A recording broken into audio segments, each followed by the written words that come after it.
sekolah untuk ini, Bu. Untuk ciptain semua mimpi-mimpi. Perempuan memang begitu, Kakak Rey. Mereka tidak pernah sadar kalau seisi bumi ini udah diperjuangkan untuk mereka. Pengalaman emang gak pernah dusta. Saya bisa bikin kakak viral begitu kalau kakak mau. Itu perkara kecil, kakak kecil saja itu. Kamu tidak apa-apa? Atau mau berobat kah ke Singapura? Tanah pertanian itu nilainya tidak terhingga, tapi tanah yang dialihfungsikan dari pertanian ke pembangunan ini menjadi masalah serius. Sekarang itu pilihan untuk menjadi petani udah gak populer. Kalaupun ada, pasti dia gak pemimpi. Untuk itu, kamu bisa bantu dia mencarikan terobosan-terobosan karena itu bidangmu. Telkom juga membuat satu platform yang mendukung ekosistem pertanian. Kalau Tete masih mempertahankan lahan itu, Tete yang rugi. Lahan itu sekarang sudah dikelilingi perumahan, Teh. Kenapa harus dijual sih, Bu? Ada yang perlu kita pertahankan lagi. Kal, dari pertama kali aku kenal kamu, aku gak pernah melihat kalau kamu itu adalah perempuan yang lemah. Kamu jangan so tau, Re.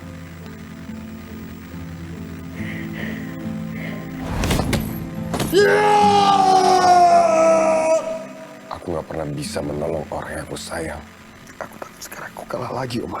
Setiap transisi itu selalu terjadi perubahan.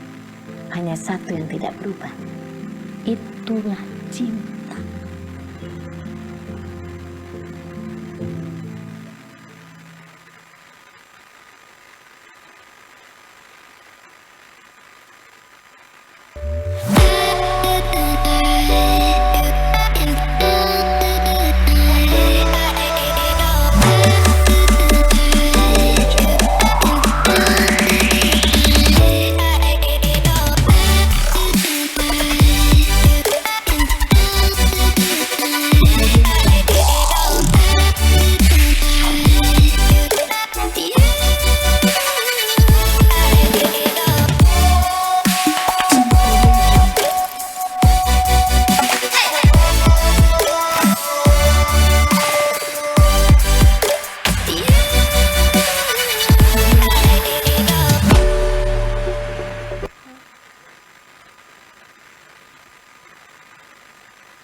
Assalamualaikum warahmatullahi wabarakatuh.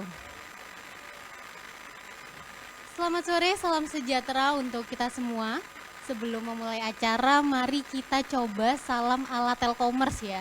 Jadi nanti saat saya mengucapkan semangat pagi dari Bapak Ibu dan teman-teman bisa menjawab dengan pagi, pagi, pagi. Oke, kita coba. Semangat pagi. Oke, kita udah coba sapaan ala Telkomers. Sekarang mari kita coba sapaan ala Arek ITS. Jadi nanti saat saya mengucapkan Vivat dari teman-teman dan Bapak Ibu bisa menjawab dengan hidup ITS, hidup ITS, hidup ITS. Oke, kita coba. Vivat. Luar biasa, semangat sekali sore hari ini dan tidak hanya di sini di gedung riset ITS, tetapi juga ada teman-teman yang hadir secara online. Oke, terima kasih sudah bergabung dan selamat datang di acara Digistar Connect Goes to East Java. Perkenalkan, saya Vidya Widya sebagai host dan moderator acara hari ini.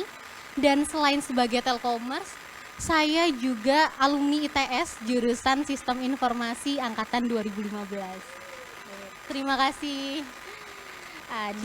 Digistar Connect adalah program roadshow Telkom Indonesia ke Universitas Diaspora dan Komunitas Digital.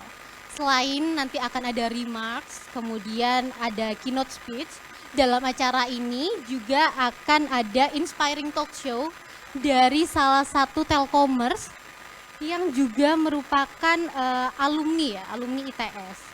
Nanti beliau akan berbagi cerita tentang kehidupan kerja di Telkom dan bagaimana Telkom menjadi tempat untuk terus belajar, berkembang dan berkontribusi untuk Indonesia. Sehingga dimohon kepada rekan-rekan yang hadir secara offline maupun online untuk dapat mengikuti acara hingga akhir. Oke, sebelum memulai acara, senang sekali pada sore hari ini telah hadir di tengah-tengah kita yang terhormat Bapak Profesor Dr. Insinyur Muhammad Asari selaku Rektor Institut Teknologi 10 November. Selamat sore Bapak, terima kasih. Dan para Wakil Rektor ITS, Ibu Bapak Dekan dan dosen fakultas di ITS dan segenap Sivitas Akademika ITS. Dan tentunya kebanggaan kita, Mas Fajrin Rashid, selaku Direktur Digital Bisnis Telkom Indonesia. Selamat datang di Surabaya, Mas. Alhamdulillah sehat ya, Mas ya. Oke, bersama Mas Fajrin juga hadir senior leader kami di Telkom Indonesia yang terhormat Bapak Saiful Hidayat yang biasa dipanggil dengan Cak Ipul. Ya. Beliau merupakan EVP Digital Business and Technology. Juga yang terhormat Bapak Aziz Sidki selaku Deputi EVP Divisi Enterprise Service. Selamat datang Bapak. Juga Bapak Iwan Setiawan selaku VP HC Organizational Effectiveness Direktorat HCM yang bergabung secara online. Selamat datang, terima kasih Bapak. Dan juga serta Bapak Ibu Senior Leader Telkom Group. Tak lupa juga teman-teman yang hadir secara offline dan juga ada juga kita mungkin apakah ditampilkan ya? Ada teman-teman yang hadir secara online. Terakhir sih dilihat sekitar 100 yang gabung ya. Oke, selamat datang. Terima kasih sudah menyempatkan hadir. Ya, Ibu, Bapak dan teman-teman, sebelum memulai acara, mari bersama kita menyanyikan lagu Kebangsaan Indonesia Raya. Untuk Ibu Bapak yang ada di gedung riset saat ini bisa berdiri dan mohon menyesuaikan ya untuk teman-teman yang hadir secara online untuk dapat duduk dengan sempurna. Oke, mari menyanyikan lagu Indonesia Raya.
Selanjutnya demi kelancaran acara mari berdoa bersama menurut agama dan kepercayaan masing-masing.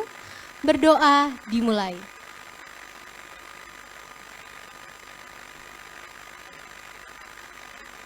Berdoa tidak pernah selesai. Hadirin, rangkaian kegiatan kita sore hari ini akan dimulai dengan opening remarks oleh Bapak Profesor Dr. Insinyur Muhammad Asari selaku Rektor Institut Teknologi 10 November. Kepada Bapak Rektor, waktu dan tempat dipersilahkan Bapak ya. Oh iya, mohon maaf. Silahkan duduk kepada Bapak, Ibu dan teman-teman. Iya, kepada Bapak Rektor, waktu dan tempat dipersilahkan Bapak.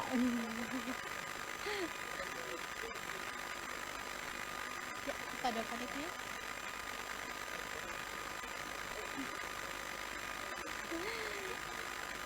Iya, mohon maaf Bapak.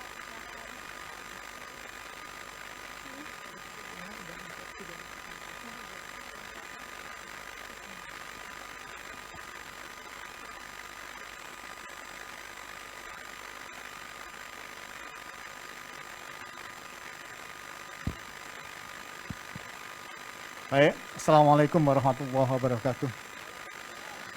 Selamat sore dan salam sejahtera Bapak Ibu semuanya, Mas-mas, adik-adik. Yang terhormat Mas Fajrin. Saya jadi ikut muda kalau begini nih. Nanti semua manggil Mas ya.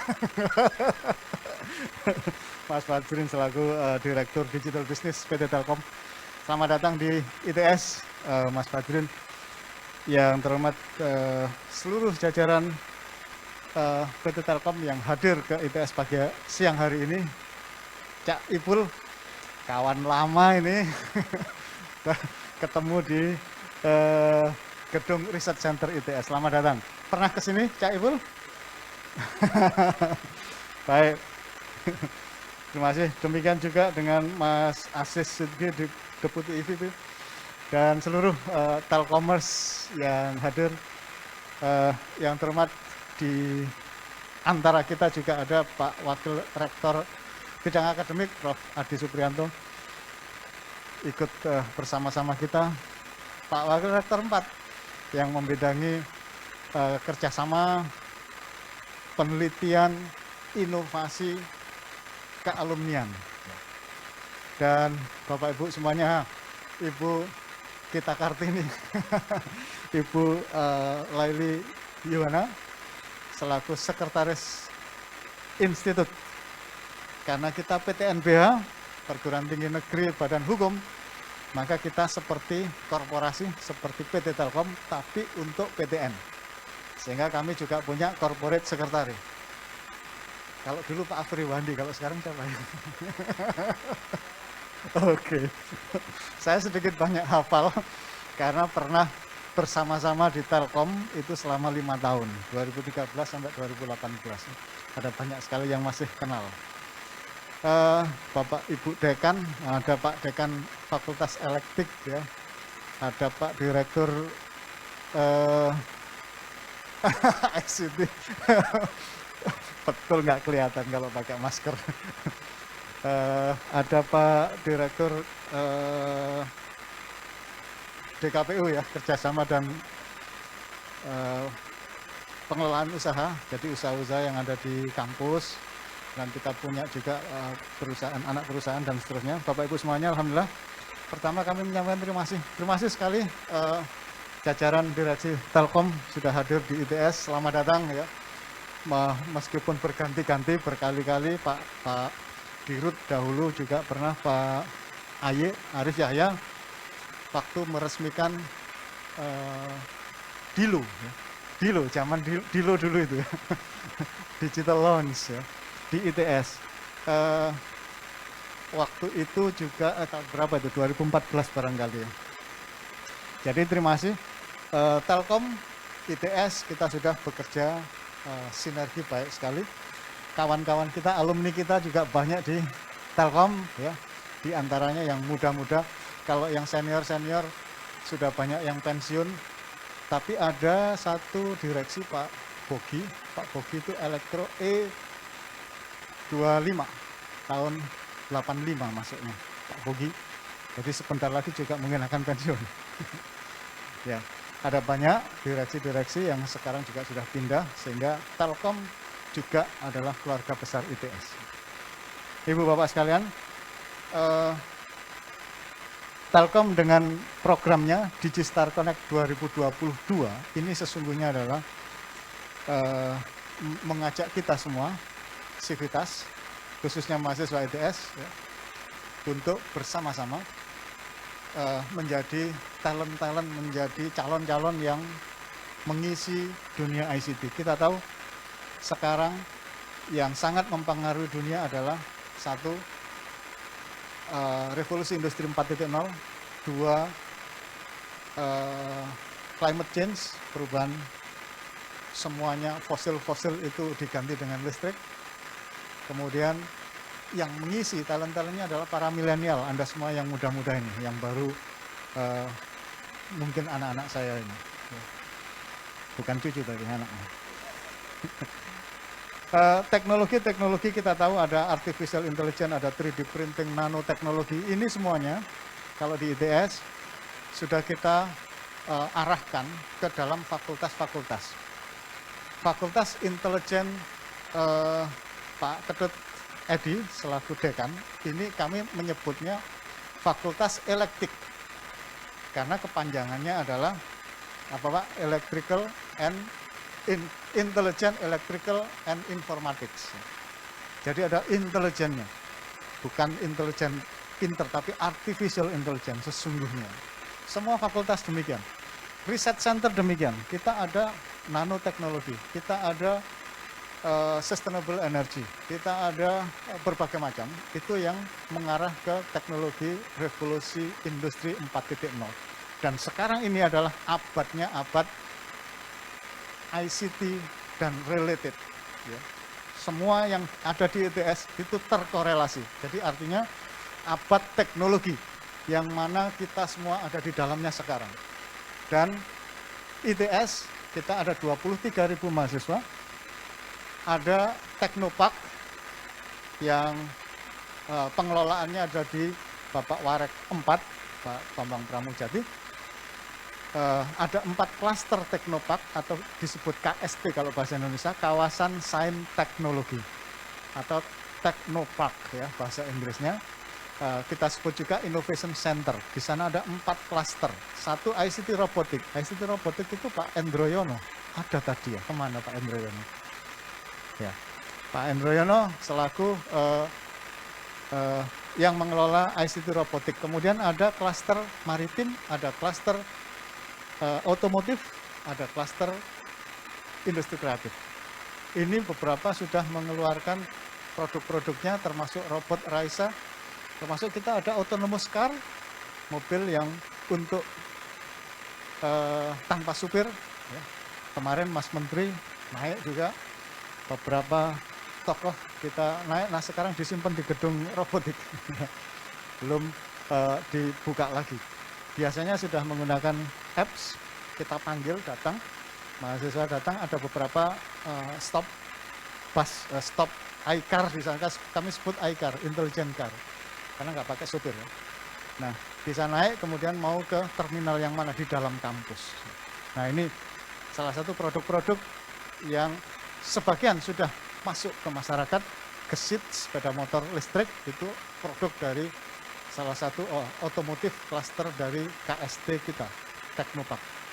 Nah, kami berharap program PT Telkom Digistar Connect 2022 ini matching dengan apa yang kita lakukan. Kita ada lebih dari 48 startup muda, anak-anak muda yang dikelola di KST tadi, Teknopark. Dan kami berharap juga, terima kasih juga bahwa Telkom juga sudah membantu FO ring kita di kampus ini. Nah, Pak Rizky, Direktur IT, itu setiap gedung sudah terhubung. Ya.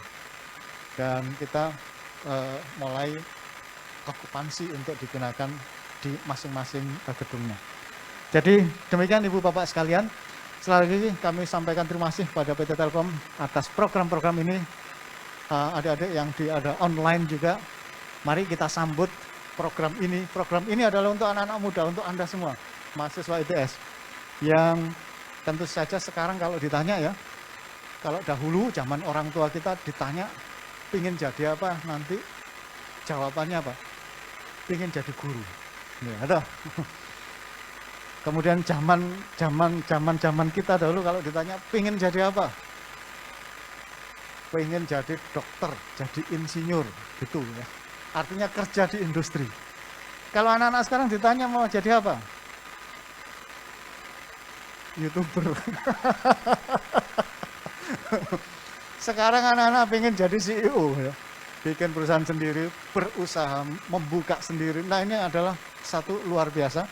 Dan kawan-kawan Telkom mencoba untuk memfasilitasi. Dan kami berharap dari ITS adik-adik semuanya bisa menyambut dan memanfaatkan ini sehingga kerjasama sinergi kita ITS dan PT Telkom bisa berlanjut.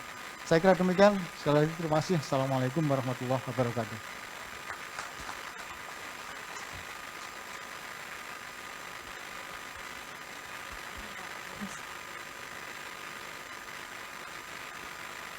Terima kasih Pak Rektor. Sekali lagi tepuk tangan yang meriah untuk Pak Rektor. Kita coba lagi ya, sapaan ala arek ITS. Vivat! Luar biasa. Sekali lagi terima kasih juga kepada Pak Rektor ya, karena memberikan dukungan penuh untuk acara ini dan berkenan hadir di antara padatnya jadwal. Selanjutnya yang udah ditunggu-tunggu, kita akan mendengarkan keynote speech. Nanti teman-teman boleh bertanya ya, yang baik secara offline dan online. Oke, langsung saja kita undang bersama Mas Fajrin Rashid, Direktur Digital Business Telkom Indonesia yang juga merupakan co-founder salah satu startup unicorn di Indonesia. Silakan Mas Fajrin Rashid.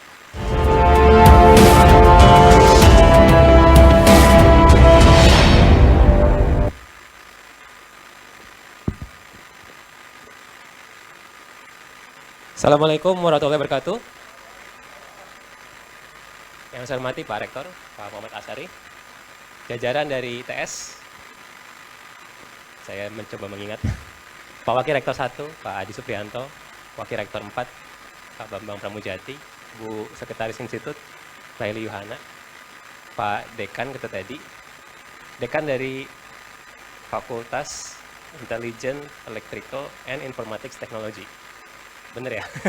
Tadi saya googling sedikit, saya amazed nih dengan ITS, karena jarang-jarang saya melihat fakultas ada kata-kata seperti itu begitu. Dan saya pikir ini salah satu inovasi yang menurut saya sangat up to date dan sangat sesuai ya, saya pikir dengan perkembangan teknologi. Jadi sekali lagi tepuk tangan untuk ITS.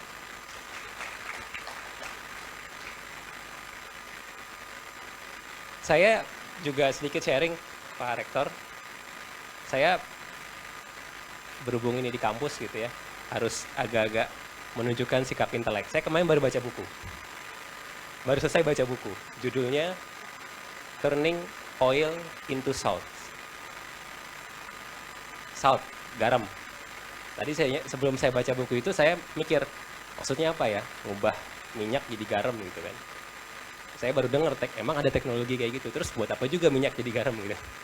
Ternyata maksudnya itu analogi. Garam itu dulu adalah sebuah sumber daya yang sangat strategis, seperti oil pada saat ini. Tapi garam sekarang sudah menjadi komoditi yang, boleh tanda kutip, ya komoditas lah ya. Kita nggak menganggap garam itu penting. Kalaupun kita menganggap penting, tapi harganya murah lah, seperti itu. Garam tidak lagi menjadi sumber daya yang diperebutkan oleh negara-negara besar. Tidak seperti oil. Nah, maksud dari buku itu adalah bahwa oil sekarang itu sangat strategis. Sekarang situasi perang, harga oil naik begitu kan. Bahkan negara-negara ada yang sampai bermusuhan dan lain sebagainya gara-gara minyak. Semua apa? Karena ternyata minyak itu adalah komoditi yang hampir tidak bisa tergantikan di transportasi. Right? Hampir semua di sini kita menggunakan kendaraan berbasis minyak, bensin begitu kan. Nah, sehingga salah satu takeaway dari buku itu buat saya adalah, wah, saya pengen googling deh soal kendaraan listrik. Kemudian saya menemukan, akhirnya sampai kepada GESITS. Yang hari ini saya baru tahu ternyata GESITS itu dilahirkan di ITS. Sekali lagi, apresiasi yang tinggi buat teman-teman dari ITS. Meskipun ya tadi saya juga baru tahu ada sedikit dinamika begitu ya, nanti kita juga akan mudah-mudahan juga bisa membantu Pak Rektor. Terima kasih sekali lagi, kami diberi kesempatan di sini untuk bisa sharing kepada teman-teman semua. Kami hadir cukup lengkap Pak Rektor, ada jajaran kami di Telkom, tadi sebagian juga sudah sangat mengenal baik Pak Rektor dan jajaran begitu ya. Pak Saiful, Pak Aziz, Khairullah, dan teman-teman semua. Kita mau ngapain sih sebenarnya gitu ya. Lanjut. Teman-teman barangkali sudah familiar bahwa Telkom adalah perusahaan yang selama ini bergerak di bidang connectivity, telekomunikasi. Yang di sini mudah-mudahan sebagian besar pakai Telkomsel gitu ya. Di rumahnya kalau misalkan ada yang menggunakan IndiHome. Kalau ada yang belum, ya silahkan, banyak tim Telkom di sini. Kalau misalkan sudah ada gangguan juga bisa hubungi tim Telkom di sini. Next. Ini juga sebagai gambaran bahwa Telkom adalah perusahaan yang cukup besar dan kami adalah BUMN. Buat yang belum tahu, teman-teman mahasiswa barangkali, BUMN itu perusahaan yang sebagian besar gitu ya, lebih dari 50% sahamnya itu dimiliki oleh negara. Artinya apa? Dulu saya ketika dengan teman-teman membuat startup, tadi disampaikan oleh Pak Rektor juga gitu ya, anak sekarang pengen startup gitu kan. Anak sekarang pengen jadi YouTuber segala macam. Sebenarnya satu benang merahnya menurut saya adalah hal aktualisasi, ownership. Anak zaman sekarang, milenial dan Gen Z itu pengen sesuatu yang, wah ini karya gue, ini punya gue, ini hasil yang gue lakukan. Aktualisasi. Kenapa? Karena yang bawah-bawahnya mungkin sudah dipenuhi. Kalau dari Abraham Maslow gitu ya. Ya udah adalah gitu kan, seperti itu. Sehingga butuh aktualisasi. Punya perusahaan adalah bentuk aktualisasi. Kita pengen memberikan impact, kita pengen menghasilkan sesuatu yang penting. Nah, saya juga sama, karena saya termasuk golongan milenial. Ketika saya lulus dari kampus, saya pengen membuat sesuatu yang penting dan oleh karena itu saya membuat startup. Flash forward 9 tahun kemudian, alhamdulillah startup tersebut berhasil menjadi salah satu startup atau bahkan startup yang pertama go public di tahun lalu. Dan nggak lama atau sekitar masa-masa itu juga ada obrolan yang kemudian saya ditanya, Mas Fajri ngapain masuk Telkom gitu kan? Jawaban saya simpel saja, bahwa ternyata aktualisasi, ternyata impact yang tinggi juga bisa dihasilkan di BUMN. Gimana caranya? Ya gampang aja. Kalau ini BUMN besar berhasil gitu ya, ya kita otomatis apa? Labanya itu untuk negara, right? Jadi impact finansial itu langsung dikontribusikan oleh negara. Jadi saya saat itu mikir bahwa, wah, ya juga ya, kalau ini Telkom besar ya insya Allah hasilnya langsung bermanfaat bagi bangsa ini. That's also one of the impact. Nah, itu salah satu juga yang kemudian menjadi salah satu tema kita di sini, tema yang sering kami publikasikan juga bahwa di BUMN tuh bukan sekedar kerja cari aman sampai pensiun gitu ya. Karena terus terang dulu image saya gitu. Terus terang ya, no hard feeling buat teman-teman di Telkom gitu. Maksud Telkom, apaan sih orang cari aman aja sampai pensiun gitu kan. Semi-semi PNS mirip lah gitu kan. I'm not saying that is bad gitu ya, tapi kayaknya nggak gue banget gitu. Begitu tahu soal Telkom atau BUMN in general, ternyata saya melihat hal itu. Bahwa, look, things are changing. Bahwa memang ada aturan-aturan dan lain sebagainya gitu ya. Ya sebagai perusahaan besar pasti ada aturannya gitu. Tapi aturan juga dibuat oleh manusia. Jadi kalaupun ada birokrasi segala macam, things are changing. Dan satu hal yang waktu itu nggak saya lihat adalah bahwa iya juga ya, kalau misalkan BUMN perusahaan-perusahaan bangsa ini tumbuh besar, semakin baik, semakin memberikan kontribusi, itu impact yang nggak kalah loh dibandingkan dengan bikin startup atau jadi YouTuber tadi. So that's one of the thing yang pengen saya sampaikan juga di sini. Lanjut. Nah, yang kemudian terjadi juga di Telkom tidak hanya soal transformasi, soal culture segala macam, tapi juga transformasi terkait dengan bisnis. Jadi kalau tadi mungkin Bapak Ibu di sini paling mengenal Telkom terkait dengan connectivity begitu ya. Kita mencoba juga untuk ekspansi bisnis. Di kami disebutnya sebagai digital telco company. Telkonya masih ada, tapi kita juga expand ke arah digital. Dari sisi teknologi stack itu dari kiri, connectivity, fiber, 5G, 4G dan lain sebagainya, bergerak ke arah tengah, digital platform, big data, cloud IT, IoT dan lain sebagainya, ke arah juga digital services, layanan-layanan, sistem informasi, aplikasi-aplikasi yang terhubung kepada end customers, baik di segmen B2C maupun B2B. Lanjut. Dan ini yang kemudian kita baru 2 hari lalu membrandingkan digital business di Telkom ini dengan nama LEAP. LEAP itu melompat. Kenapa seperti ini? Karena kita tahu kadang-kadang transformasi itu butuh perubahan yang signifikan. Tidak hanya sekedar perubahan yang sifatnya incremental. Mungkin kalau Bapak Ibu jajaran barangkali familiar dengan istilah disruptive innovation. Antara kamera analog dengan kamera digital itu bukan perubahan incremental. Itu adalah perubahan teknologi yang besar. Yang barangkali itu memerlukan sebuah keberanian.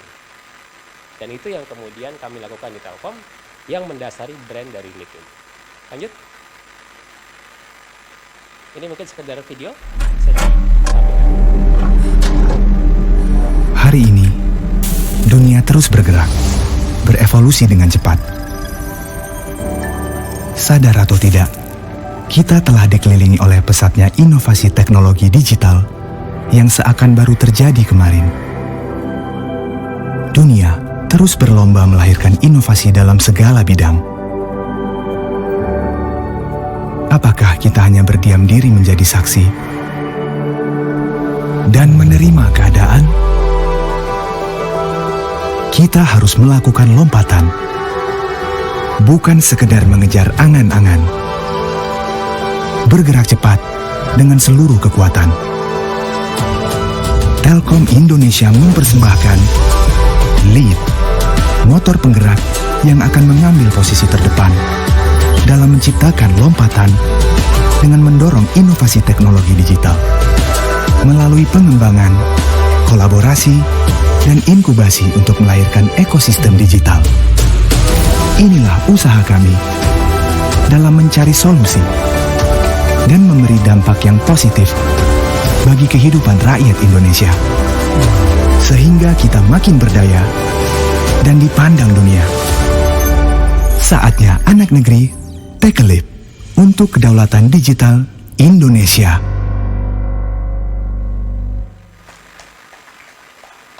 Ya, lanjut. Lanjut. Nah, tapi di sini kenapa kami di sini sowan ke ITS begitu ya?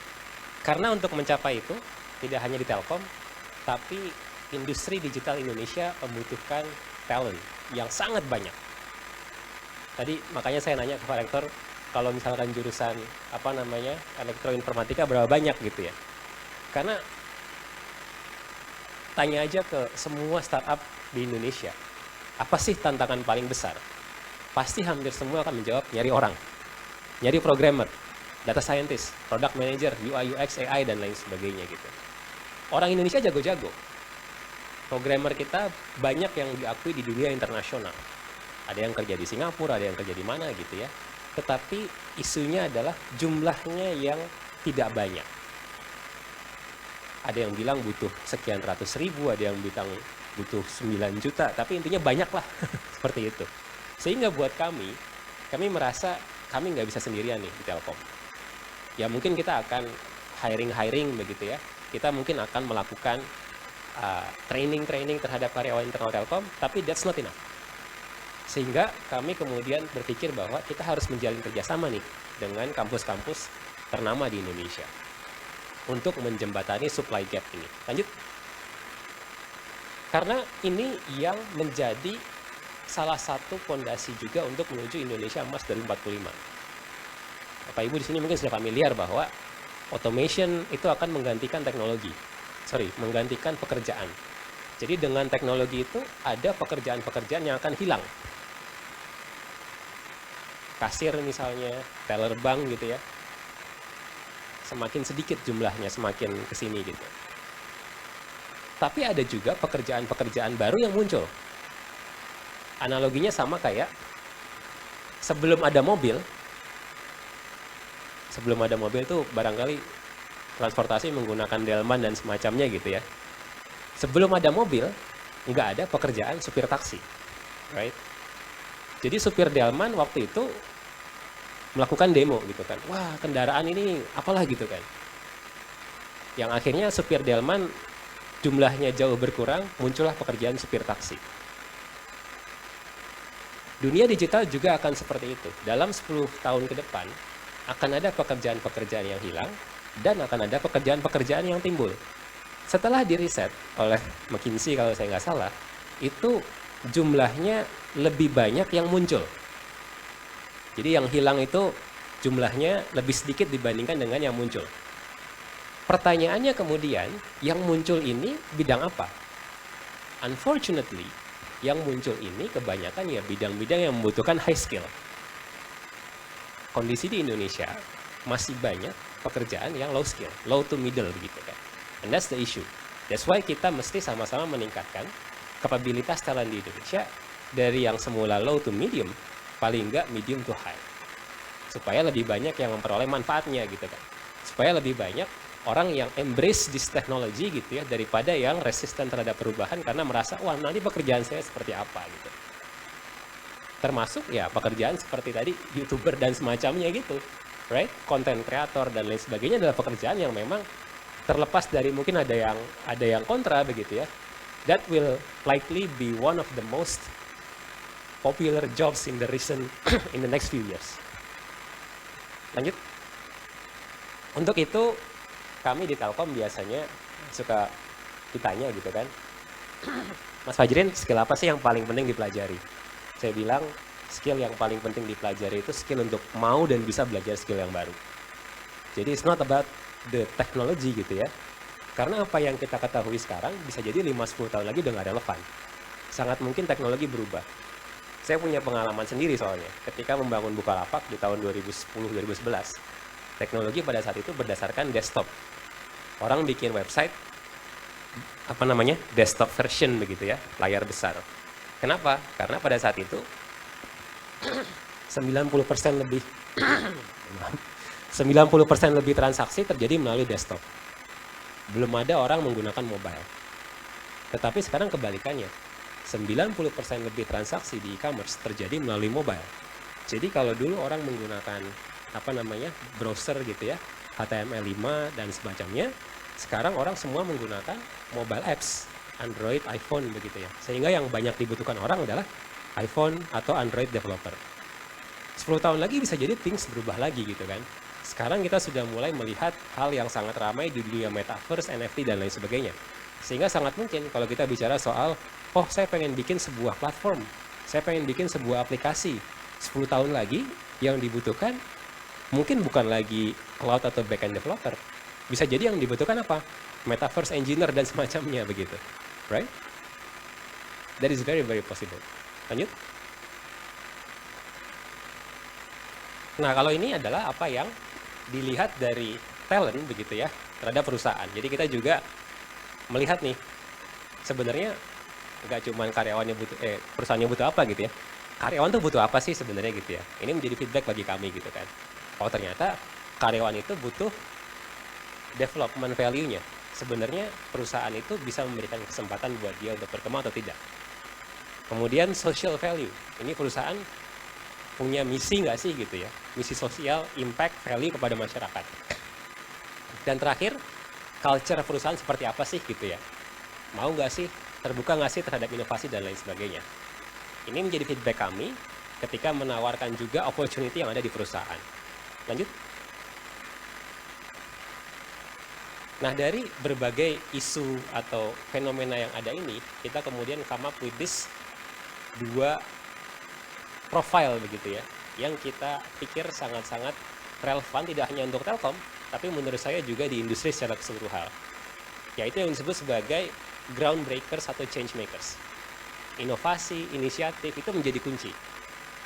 Kenapa? Karena saya suka ditanya juga gitu kan, Mas Fajrin, ini kira-kira ke depan Telkom harus ngapain gitu ya, digital business dan lain sebagainya mau dibawa gimana dan lain-lain. Saya selalu bilang bahwa kurang lebih framework besarnya seperti ini. Kalau kemudian ditanya bisnis apa yang kira-kira akan berkembang gitu ya, yang akan pesat, we have to be adaptive. Bisa saja sekarang metaverse berkembang gitu ya, tapi kemudian 1-2 tahun lagi kemudian drop, sangat mungkin. Banyak teknologi-teknologi, banyak fenomena-fenomena yang booming tapi kemudian langsung turun lagi. Itu disebut sebagai fad gitu ya. Ya cuma sekedar tren sesaat begitu. Beberapa aplikasi juga mengalami hal yang sama. 1 tahunan lalu mungkin teman-teman mahasiswa ada yang menggemari aplikasi atau game namanya Pokemon Go. Itu sangat populer pada saat itu. Tapi cuma bertahan 2-3 bulan barangkali. Beberapa bulan lalu ada aplikasi namanya Clubhouse. Sangat populer, tapi kemudian turun dalam waktu beberapa bulan juga. Gitu. Nah, sehingga yang penting buat kita adalah constant innovation. Buat kita bagaimana kita bisa terus-menerus improve dan memanfaatkan, menyesuaikan sesuai dengan situasi yang ada. Sehingga kalau ditanya sekarang, oh fokus Telkom apa nih di bidang digital? Saya bisa sampaikan, kalau sekarang fokusnya adalah UMKM, agriculture, logistik, education, beberapa dari situ. Tapi 5 tahun lagi bisa jadi things change. Healthcare mulai naik sekarang. Bisa jadi 5 tahun lagi ada terjadi perubahan lagi. Nah ini yang membuat kami yakin bahwa inisiatif, inovasi, change makers, mindset itu adalah sesuatu yang harus kita miliki bareng-bareng, khususnya adik-adik mahasiswa atau calon lulusan dari perguruan tinggi. Lanjut. So what we are doing? Lanjut. Lanjut. Jadi di kita selalu berprinsip bahwa learn, grow, and contribute. Kami di Telkom harus mampu menyediakan 3 hal ini kepada karyawan ataupun tim. Lanjut. Kita harus juga menjadi contoh nih, bahwa kalau kerja di Telkom, nggak boleh begitu-begitu saja. Jadi even saya pun gitu ya, sama juga begitu. Masuk Telkom, mungkin saya punya sedikit pengalaman di bidang digital, khususnya e-commerce begitu ya. Tapi saya juga nggak terlalu tahu soal NFT dan Metaverse misalnya. Sehingga kalau kemudian saya ditanya, Mas, itu kenapa sih Mas Gozali itu bisa jualan NFT sekian miliar gitu kan? Nggak tahu juga saya bilang.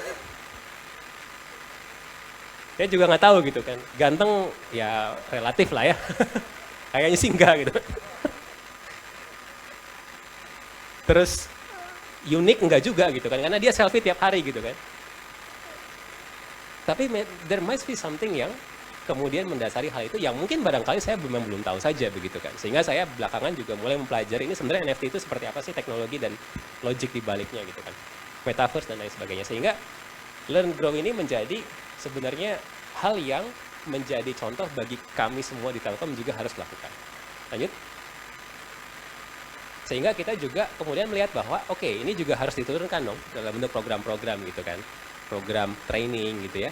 Hal-hal yang harus bisa diakses dan lebih jauh lagi nggak hanya itu, ya scholarship dan lain sebagainya. Ini juga kita memang rasa sesuatu yang dibutuhkan nggak hanya oleh karyawannya, tapi untuk perusahaannya. Kalau kita tiba-tiba NFT dan lain sebagainya ini berkembang, kita nggak punya capability, ya bahaya juga buat kita gitu kan.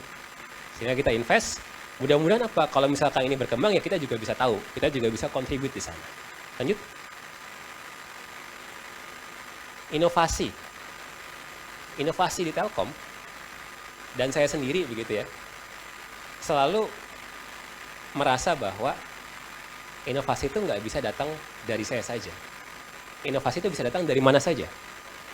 Sehingga biasanya culture yang kami lakukan di Telkom, khususnya di Direktorat Digital, itu jarang sekali micromanage. Kalau misalkan beberapa produk Telkom tadi begitu ya, kita punya produk big data namanya Big Box, kita punya produk pertanian namanya Agri. Saya nggak pernah, Pak Rektor gitu ya, bilang, Agri bikin dong fitur ini, Big Box tolong dong bikin fitur ini. Nggak pernah. Hampir nggak pernah, kecuali saya ditanya, Mas ada masukan nggak? Oh mungkin ada fitur ini segala macam. Kenapa gitu? Karena saya juga nggak, atau jarang berinteraksi kok sama petani gitu kan. Apa yang saya pikirkan belum tentu sesuai dengan apa yang petani pikirkan gitu. Jadi saya selalu bilang biasanya adalah, ya silakan saja ngobrol sama petaninya gitu kan. Sehingga dapat kira-kira isunya seperti apa, dan teman-teman bisa lebih tahu. Jadi yang saya dan teman-teman manajemen biasanya pegang lebih banyak sifatnya, kami menyebutnya kalau di Google itu Objective and Key Results atau OKR. Ini metode pengukuran yang biasanya banyak dilakukan oleh startup atau perusahaan teknologi besar begitu ya. Yang pada intinya yang penting objektif besarnya apa? Kalau e-commerce misalnya adalah yang penting nilai transaksinya besar. Kalau misalkan game atau video begitu ya, yang penting aplikasi ini banyak diakses orang. Lebih lama lebih baik gitu kan. Buat Netflix ya, semakin banyak kita nonton lebih baik buat mereka gitu.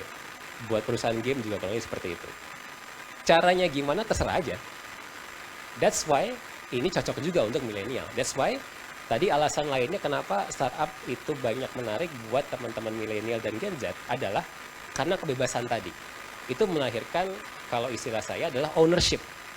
Bahwa oh ternyata saya punya kebebasan nih gitu. Untuk melakukan hal sepanjang targetnya tercapai. Nggak harus melakukan ABCD yang disuruh oleh atasan gitu. Bahkan ya kalau dengan kondisi sekarang gitu ya, mau kerja di mana aja, kemana aja terserah gitu kan. Mau ngantar pakai celana pendek juga terserah juga gitu kan. Yang penting apa? Yang penting tiba-tiba di akhir minggu saya lihat objektif key results atau OKR-nya tercapai atau tidak. Seperti itu. Lanjut. Nah, ini juga kita buat dalam bentuk sistem. Jadi tadi mungkin Pak Rektor juga sudah menyebutkan salah satunya dulu pernah diluncurkan di ITS juga gitu ya, launch di sini. Jadi kami memberi kesempatan kepada semua karyawan, kalau punya ide, punya inovasi, di-pitch saja kepada saya. Dan tadi nanti mungkin Mas Faldi, mana Mas Faldi? Ya, kemarin juga baru pitch ke saya terkait dengan satu platform yang insya Allah akan kita luncurkan dalam waktu dekat ya, Mas Faldi ya. Bisa kan? Seperti itu. Ini adalah contoh bahwa ya udah kira-kira objektif besarnya seperti ini, silahkan teman-teman karyawan semua inovasi. Kalau misalkan terpilih, kalau misalkan disetujui, maka ya sudah, kita akan dorong untuk merealisasikan inovasi itu. Kita kasih budget juga, kita kasih fasilitas-fasilitas lainnya yang diperlukan. Lanjut. Grow. Nah ini jelas juga ya. Nyambung setelah learning, harapannya ini bisa grow. Di Telkom punya banyak sekali tempat begitu kan. Dari Sabang sampai Merauke, dari perusahaan dan sampai dengan anak perusahaan. Untuk menjadi learning experience bagi teman-teman semua. Lanjut. Ini contoh-contoh saja. Lanjut. Dan yang terakhir adalah contribute. Bapak Ibu di sini mungkin tahu ya aplikasi Peduli Lindungi. Kalau ada yang belum mungkin berarti nggak pernah ke mall sejak pandemi. Saya masuk Telkom nggak lama gitu ya. Kemudian kita diminta untuk bagaimana caranya membantu penanganan pandemi melalui teknologi. Yang kemudian lahirlah Peduli Lindungi yang Bapak Ibu semua tahu.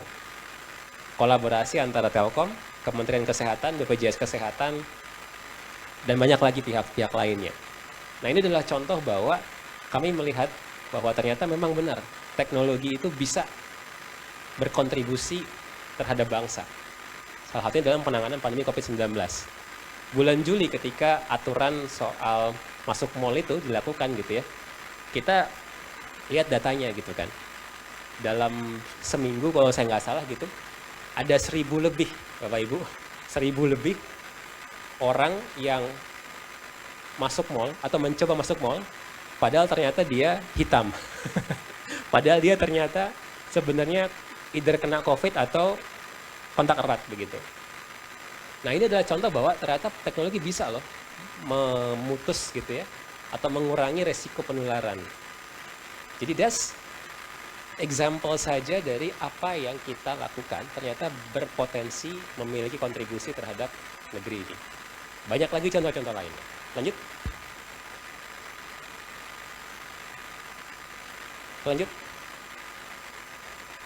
Kita juga tahu bahwa kalau misalkan teman-teman di sini gitu ya, atau di Telkom punya ide terkait dengan CSR gitu misalnya, itu juga bisa. Jadi sama kayak tadi, kalau innovation lebih ke bisnis gitu ya, kalau ini lebih ke CSR atau sosial. Kita bisa pilih, kita bisa kemudian, oke, kalau disetujui, ya udah jalankan aja. Kita akan berikan fasilitas yang dibutuhkan. Lanjut. Nah, poinnya lanjut aja mungkin. Bahwa kalau saya gitu ya, suka ditanya, Mas Fajrin, gimana sih kita manage work-life balance gitu ya? Kalau saya sih istilahnya bukan work-life balance gitu. Karena kalau work-life balance itu istilahnya kayak antara work dan life itu dua hal yang berbeda yang harus dibalancekan. Kalau menurut saya work-life itu ya diintegrasikan saja. Work is one of your roles as human gitu kan. Sama seperti kita punya role-role lainnya baik di keluarga dan yang lain sebagainya. Nah, kita juga believe bahwa kalau kita pengen bisa groom together gitu ya, baik itu secara bisnis, ya orang juga harus bisa groom bareng-bareng. Sehingga kita bisa memperoleh hasil yang maksimal sama-sama. Lanjut. Lanjut saja. Dan terakhir ini contoh saja bahwa alhamdulillah di tahun 2021 kita dapat award sebagai salah satu best employees to work for dari salah satunya dari Forbes Global. Next. Nah, terus terkait dengan program ini singkat saja gitu ya. Jadi pada intinya kami ingin dari problem-problem yang tadi Pak Rektor dan jajaran, yuk kita bareng-bareng explore gitu ya. Kira-kira inisiatif-inisiatif seperti apa yang bisa kita lakukan bareng-bareng supaya isu tadi setidaknya bisa kita jembatani. Supaya antara teman-teman di akademisi itu bisa lebih dekat, lebih nyambung dengan di industri. Apakah itu nanti bentuknya melalui camp, apakah itu nanti bentuknya melalui magang, apakah itu melalui kuliah tamu dan lain sebagainya. We'll discuss about it. Kita punya banyak pilihan opsi dan nanti tentu saja ini merupakan awalan begitu Pak Rektor begitu ya. Tapi kira-kira ke depan kami sangat support juga. Next. Dan terakhir bahwa teknologi itu ke depan akan semakin atraktif. Ekonomi digital Indonesia, Bapak Ibu, itu akan tumbuh dari sekitar 1.000 triliun di tahun 2021 ke 2.000 triliun, jadi 2 kali lipat dalam 4 tahun saja di tahun 2025. Pertanyaannya kemudian, siapa yang akan menikmati perkembangan ekonomi digital ini? Mudah-mudahan kita nggak hanya sekedar menjadi penonton saja, mudah-mudahan kita nggak hanya sebagai konsumen atau pasar saja, mudah-mudahan kita menjadi pelaku aktif di perkembangan ekonomi digital di Indonesia ini. And kami di Telkom sangat siap untuk bekerja sama, kontribusi dengan teman-teman semua, akademisi, termasuk tentu saja dari ITS. Terima kasih, saya akhiri. Wassalamualaikum warahmatullahi wabarakatuh.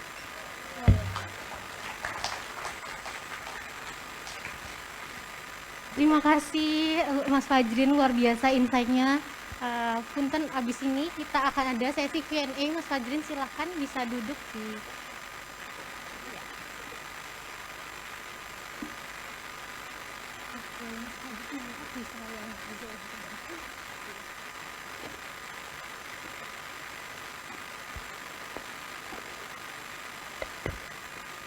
Oke, terima kasih. Jadi kalau misalnya kita dengarkan materi dari Mas Fajrin barusan, akan ada 3 reason ya, why we should join Telkom Indonesia. Ada learn, grow, dan contribute to Indonesia. Oke, selanjutnya ini akan ada sesi Q&A dari teman-teman yang hadir secara offline dan online bisa mengajukan pertanyaan. Dan jangan khawatir yang mengajukan pertanyaan secara offline, kita akan sediakan goodie bag. Dan teman-teman yang hadir secara online bisa mendapatkan saldo link aja. Oke, silahkan menginfokan nama dan jurusan kuliahnya. Bisa angkat tangan teman-teman yang hadir secara offline atau yang secara online juga bisa. Kalau nggak ada pertanyaan, oh iya, silahkan Bapak di sebelah.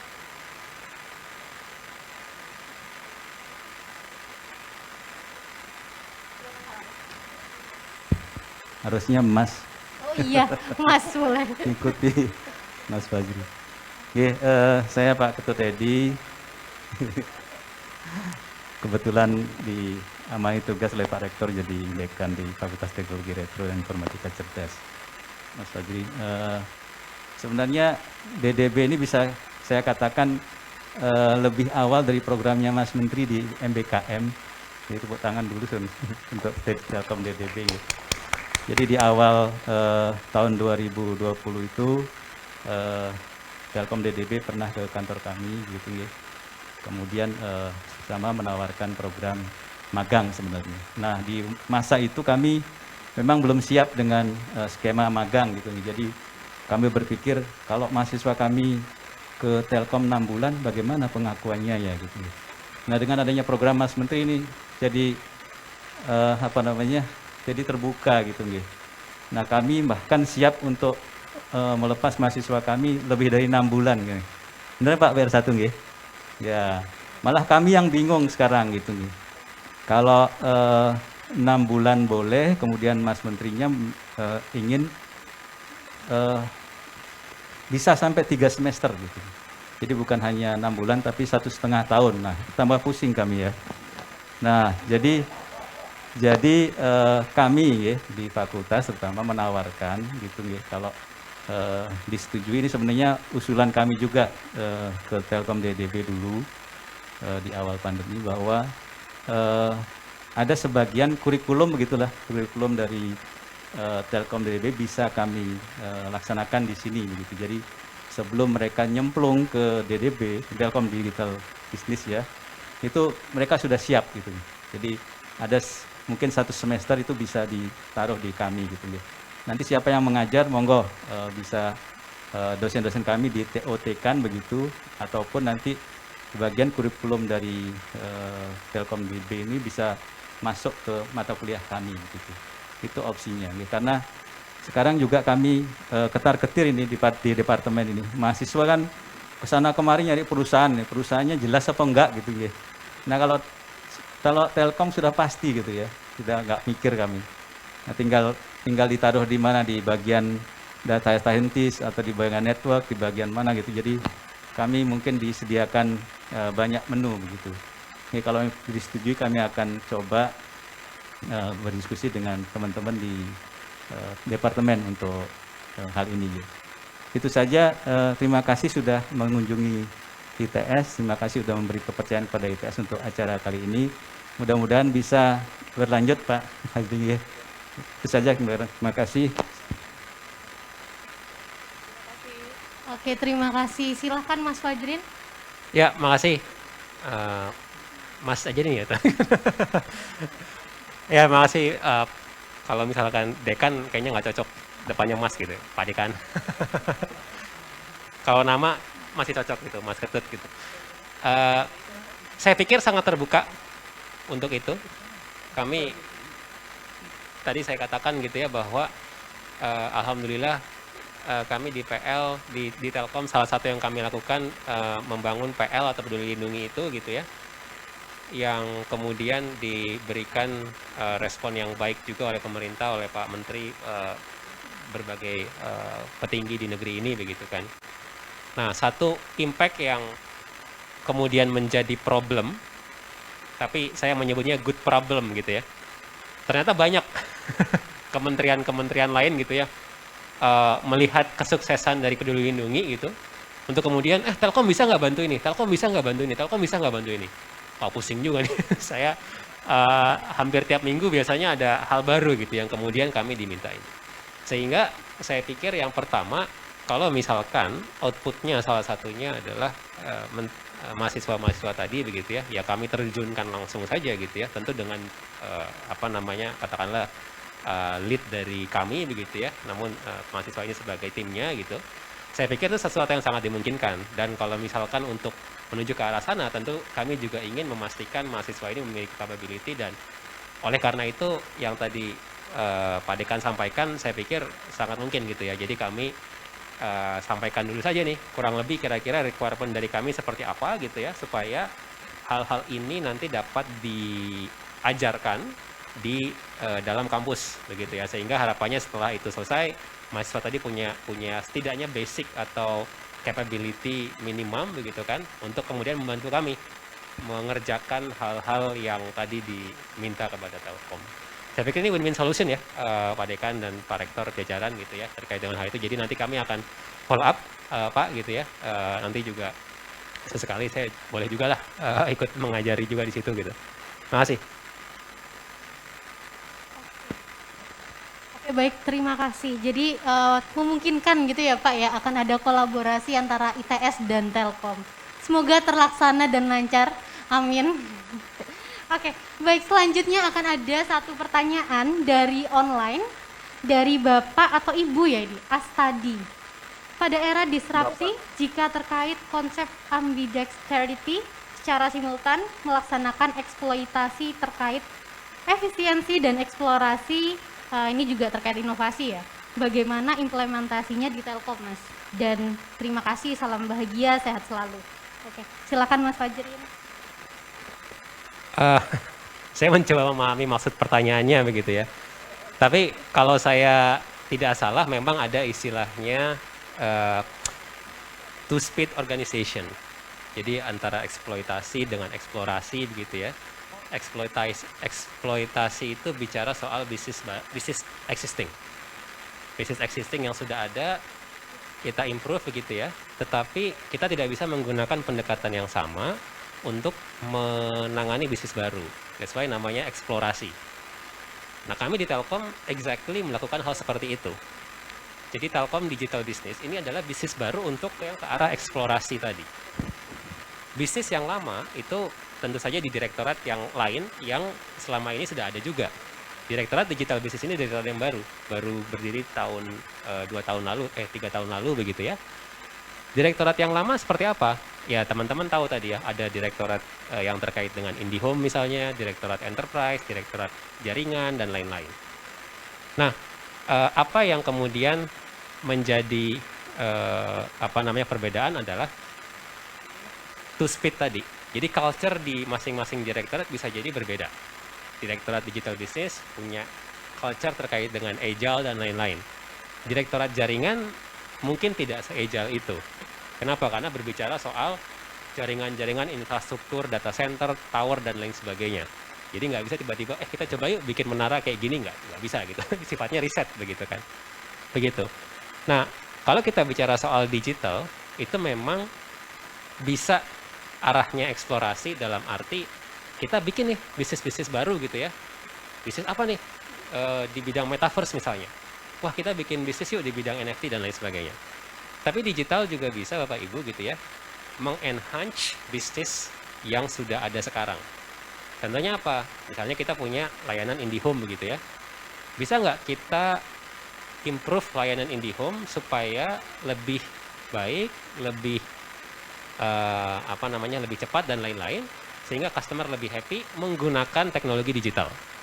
Contohnya, yuk kita sekarang bikin mobile application untuk menangani gangguan di IndiHome misalkan seperti itu. Nah, ini contoh saja gitu ya Bapak Ibu bahwa kalau kita bicara soal digital itu nggak harus sebenarnya kita bikin bisnis baru apa gitu ya. Kita juga sebenarnya bisa melihat dari ini mungkin terkait juga dengan katakanlah kadang saya suka ditanya nih, dengan era digital segala macam gitu ya, apakah berarti mungkin Bapak Ibu Rektor ada yang ditanya gitu ya. Wah, apakah berarti semua orang harus jadi programmer gitu? Seperti itu. Mungkin katakanlah dari fakultas-fakultas yang non-IT gitu ya. Wah, ini gimana nih mahasiswanya galau gitu, ntar lulus jadi apa ternyata udah nggak ada lagi gitu kan. Apakah misalkan lulusan hukum harus banting setir jadi programmer misalnya seperti itu. Saya katakan opsinya dua sebenarnya buat orang yang bukan jurusan IT gitu ya, atau bukan lulusan IT. Banting setir ya silakan saja kalau memang mau gitu. Kenapa? Karena yang dibutuhkan di era sekarang lebih ke skillnya. Jadi buat adik-adik mahasiswa juga ya, sangat banyak kasus di Telkom maupun di perusahaan digital lain gitu ya, programmernya atau data scientist-nya itu dulu kuliahnya bukan IT. Sangat banyak kasusnya. Bukan jurusan IT, tapi kemudian dia belajar sendiri atau didak nyari kerjaan segala macam sehingga jadi mahir di bidang IT. Itu banyak kasusnya. Jadi teman-teman ataupun lulusan yang bukan IT yang memang pengen banting setir, minat dan kayaknya punya bakat juga silakan saja. Tapi tidak harus seperti itu. Saya sampaikan juga bahwa ada opsi kedua nih buat teman-teman yang dari jurusan non IT gitu ya. Teman-teman tetap dengan bidang yang teman-teman kuasai. Apakah itu di hukum, ekonomi, apapun itu gitu ya. Tapi teman-teman seenggaknya pelajari IT juga. Jadi semacam minornya gitu. Sehingga apa? Dokter banyak, programmer banyak. Dokter yang ngerti AI sangat sedikit. Lawyer banyak, programmer banyak. Lawyer yang ngerti AI sedikit banget. Padahal kalau misalkan itu teman-teman kuasai, maka teman-teman menjadi orang yang menurut saya punya sangat keunikan yang sangat berharga. Ada sebuah studi saya lupa di mana gitu, dicek gitu kan. Diagnosis mana yang paling akurat? Dokter, robot, atau dokter yang dibantu robot? Ternyata diagnosis yang ketiga, dokter yang dibantu robot. Jadi ketika dokter itu kemudian mencoba mengambil hasil analisis dari robot, kemudian dia interpretasi sesuai dengan skill yang dia miliki terkait dengan skill medical itu menjadi ternyata valuable insight yang bahkan lebih akurat dibandingkan diagnosis dari robot itu. Sehingga buat teman-teman, buat para rektor dan jajaran juga gitu ya, jangan khawatir juga kalau misalkan ada mahasiswa yang galau gitu ya, wah saya bukan jurusan IT gitu kan. Don't worry, ke depan masih sangat terbuka, tidak harus semua orang nyebrang ke IT.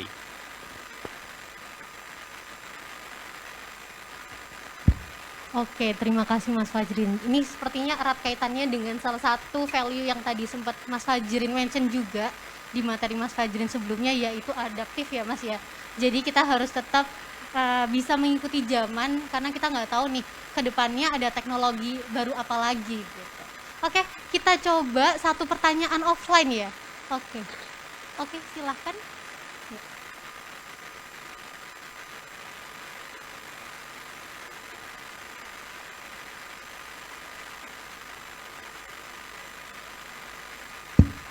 Ya, selamat siang Pak Fajrin beserta jajaran dari Telkom dan TS. Jadi mungkin saya ada pertanyaan sederhana untuk Pak Fajrin. Jadi di saat awal tadi mungkin dijelaskan tentang dibutuhkan banyak orang yang dengan keahlian tertentu, IT dan lain-lain. Nah, pertanyaannya adalah kita harus generalis atau spesialis sih, karena kan ada plus minusnya. Kayak generalis itu bisa banyak hal, tapi kok spesialis ya bisa satu hal tapi itu akan dibutuhkan di masa depan. Itu aja, terima kasih Pak.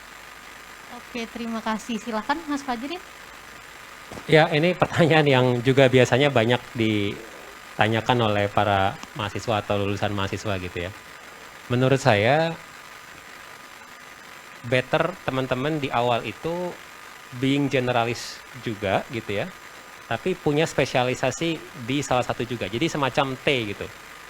Jadi anggaplah kita kalau ngomongin breadth of skills itu horizontal gitu ya, teman-teman harus agak luas nih. Supaya apa? Supaya bisa lebih banyak inovasi, ide-ide yang mengalir gitu kan. Tapi teman-teman harus punya, jangan shallow gitu. Jadi apa namanya, jack of all trades gitu ya, master of none. Jadi nggak ada skill yang mendalam sama sekali. Teman-teman harus punya yang vertikal juga begitu ya, di at least salah satu. As we go on, ketika teman-teman merasa bahwa oh ini kayaknya ini nggak stuck gitu ya, teman-teman bisa lihat lagi di horizontal tadi, mengembangkan yang lain lagi. Jadi yang tadinya bentuknya T gitu ya, kemudian jadi kayak pi gitu ya, pi atau pi 3,14 itu kayak gitu ya, seperti itu. Jadi teman-teman juga membuka kemungkinan bahwa di masa yang akan datang sangat mungkin ada skill yang baru gitu kan. Makanya tadi saya sampaikan di awal bahwa skill yang paling penting itu teman-teman harus bisa dan mau belajar skill yang baru. Jadi jangan lupakan breadth of knowledge tadi gitu ya, bahwa there are a lot of things out there yang teman-teman harus aware gitu kan. Yang tadi saya katakan misalnya gitu ya, oh ternyata mobil listrik itu kaitannya sama apa? Sama politik kan, sama harga minyak dan lain sebagainya gitu kan. Nah teman-teman tahu, oh ternyata global ini seperti ini gitu kan. Kalau teman-teman buta sama sekali, teman-teman kemudian nyobain mobil listrik segala macam, teman-teman bisa jadi kemudian, oh ternyata mobil listrik misalnya sekarang menggunakan baterai dari lithium atau apa gitu ya. Ternyata di kemudian hari menggunakan teknologi lain yang kita nggak tahu gitu kan. Nah ketika teman-teman at least aware terkait dengan global segala macam, teman-teman jadi bisa, oh bagusnya seperti ini nih gitu. Jadi tetap punya big picture-nya gitu ya, meskipun baik kalau teman-teman punya skill di satu atau dua. Kira-kira seperti itu. Jadi jangan lupakan horizontalnya, meskipun teman-teman build juga skill set yang teman-teman punya keahlian. Oke, terima kasih. Jadi being generalis dan spesialis at the same time gitu ya Mas Fajrin ya. Oke, terima kasih banyak Mas Fajrin dan teman-teman semua. Kami persilakan Mas Fajrin untuk bisa kembali Mas, ke tempat duduknya. Ya, tepuk tangan untuk Mas Fajrin. Terima kasih. Oke, ini saya dapat info bahwa Mas Fajrin dan Prof. Asari akan melanjutkan ke agenda lainnya ya. Oke, baik. Oleh karena itu sebelum kita melanjutkan ke agenda yang gak kalah seru, kayaknya kurang afdol kalau misalnya kita belum punya foto bersama gitu ya. Oke, baik. Mungkin karena kita harus tetap mentaati prokes, jadi Bapak, Ibu, dan teman-teman bisa berdiri saja. Nanti dari fotografer bisa foto dari panggung gitu. Oke, fotografer dipersilahkan.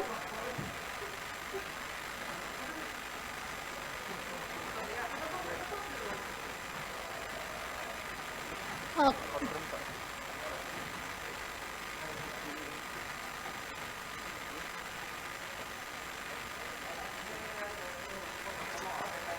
izin Bapak Ibu semuanya dan Oke. teman-teman hadap kamera semua. 1, 2, 3. Oke, selanjutnya boleh gaya living in Telkom ya. Jadi tangan kanan, the word in your hand. Mohon maaf. The word in your hand, jadi tangan kanan bisa membuka. Iya Bapak, tangan kiri bisa membentuk kepalan. Ya, 1, 2, 3.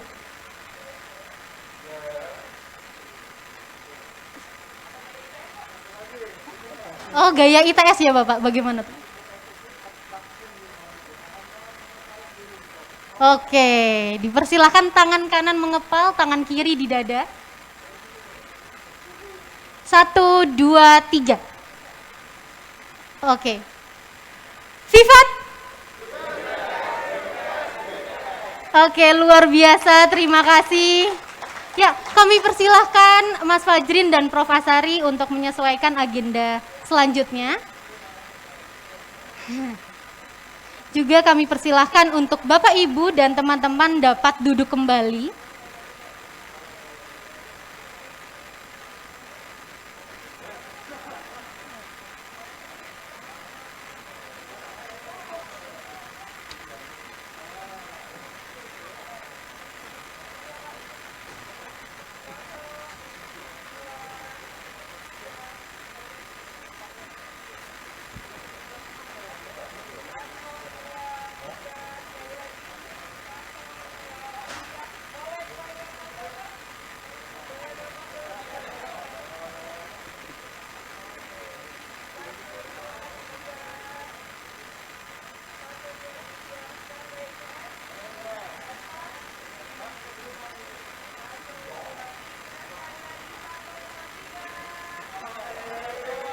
Oke, luar biasa. Terima kasih Bapak Ibu.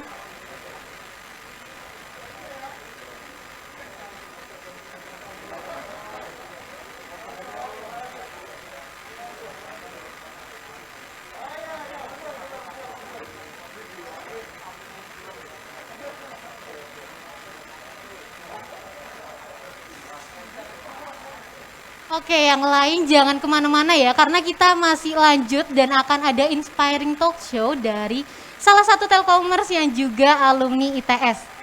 Oke, nah tadi Mas Fajrin udah cerita tentang Telkom Digital. Penasaran gak sih?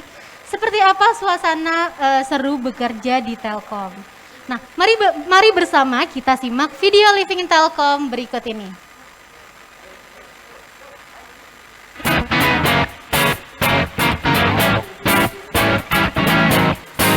Mau tahu tempat yang seru, tempat kerja sambil nambah ilmu. Emang ada? Kembangkan dirimu di sini, rencanakan karirmu sendiri.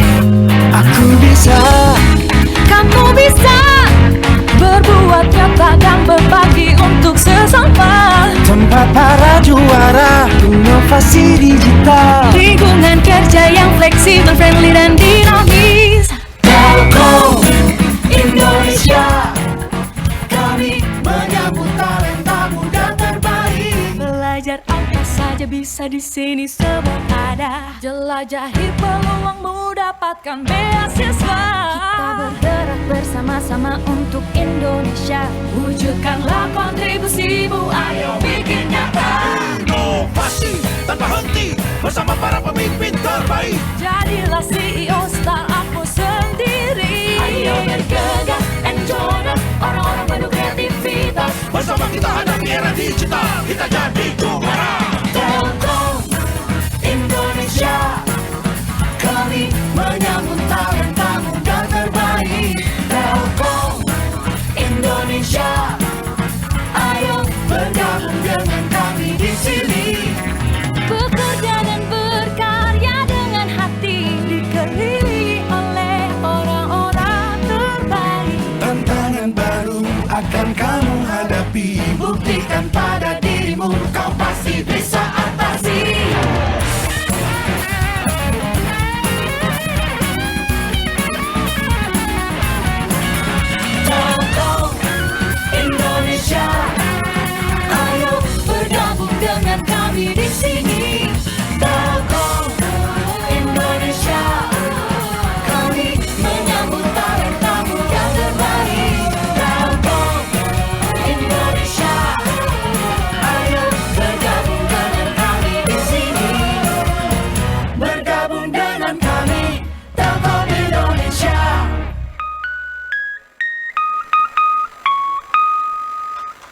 luar biasa. Oke, jadi cerita dari Mas Fajrin udah, terus kita juga udah ngelihat keseruan video Living in Telkom. Nah, ini udah saatnya kita harus banget dengar cerita langsung atau bisa dibilang testimoni mungkin ya dari salah satu alumni ITS yang saat ini juga Telkomers.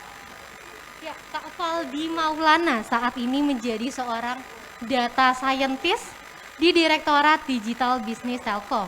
Beliau merupakan alumni ITS jurusan Teknik Industri angkatan 2014.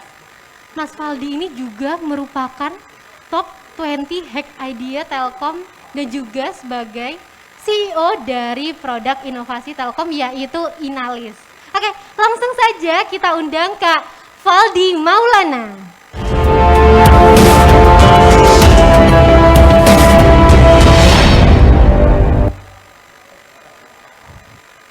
Ya, selamat sore nih semuanya. Ini kok sepi nih? Apa perlu Vivat lagi kita?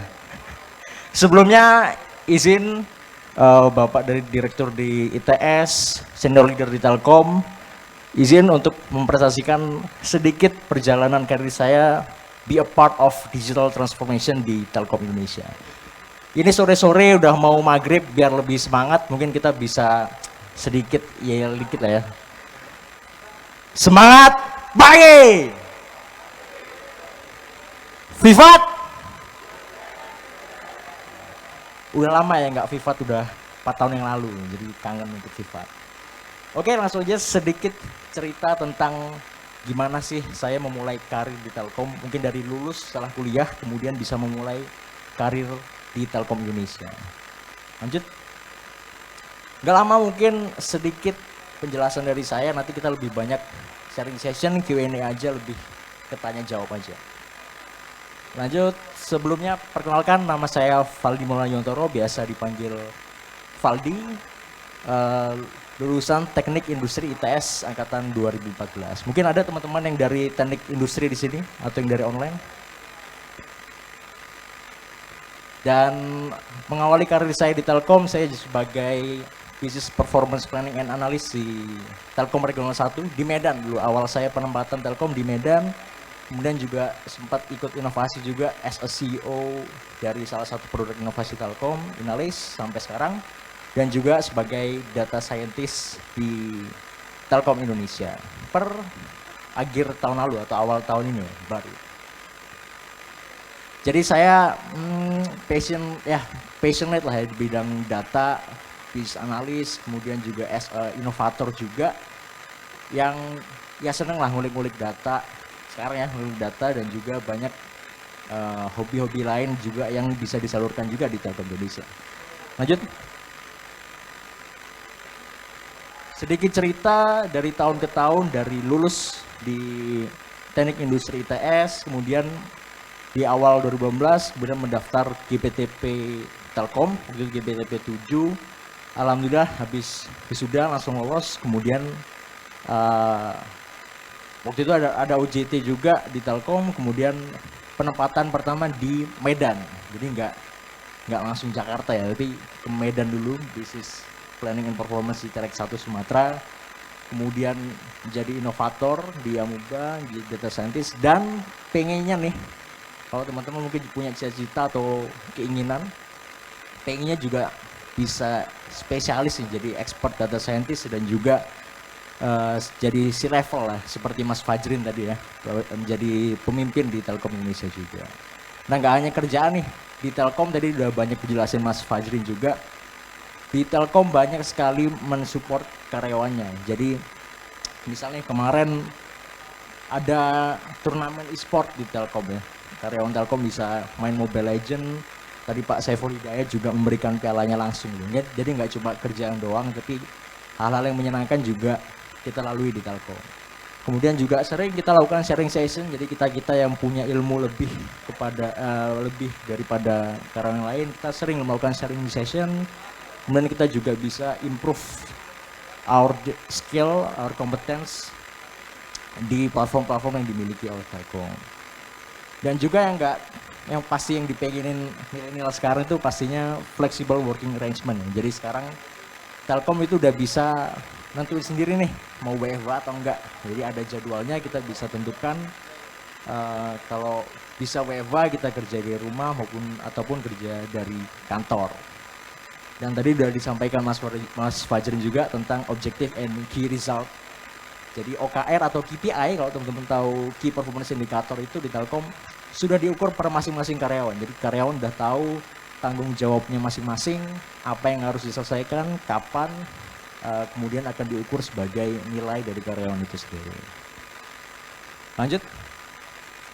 Nah, saya akan ceritakan sedikit, tadi udah dipaparin Mas Fajrin kalau kita ini harus punya willingness to learn, harus terus belajar, harus passionate, harus ngikuti perkembangan zaman juga, teknologi apa sih yang update, kemudian apa sih kebutuhan industri, dan kita harus apa. Teman-teman tahu sendiri banyak lulusan setelah kuliah, lulus banyak yang nggak nyambung nih antara kuliah sama kerjaan, banyak banget.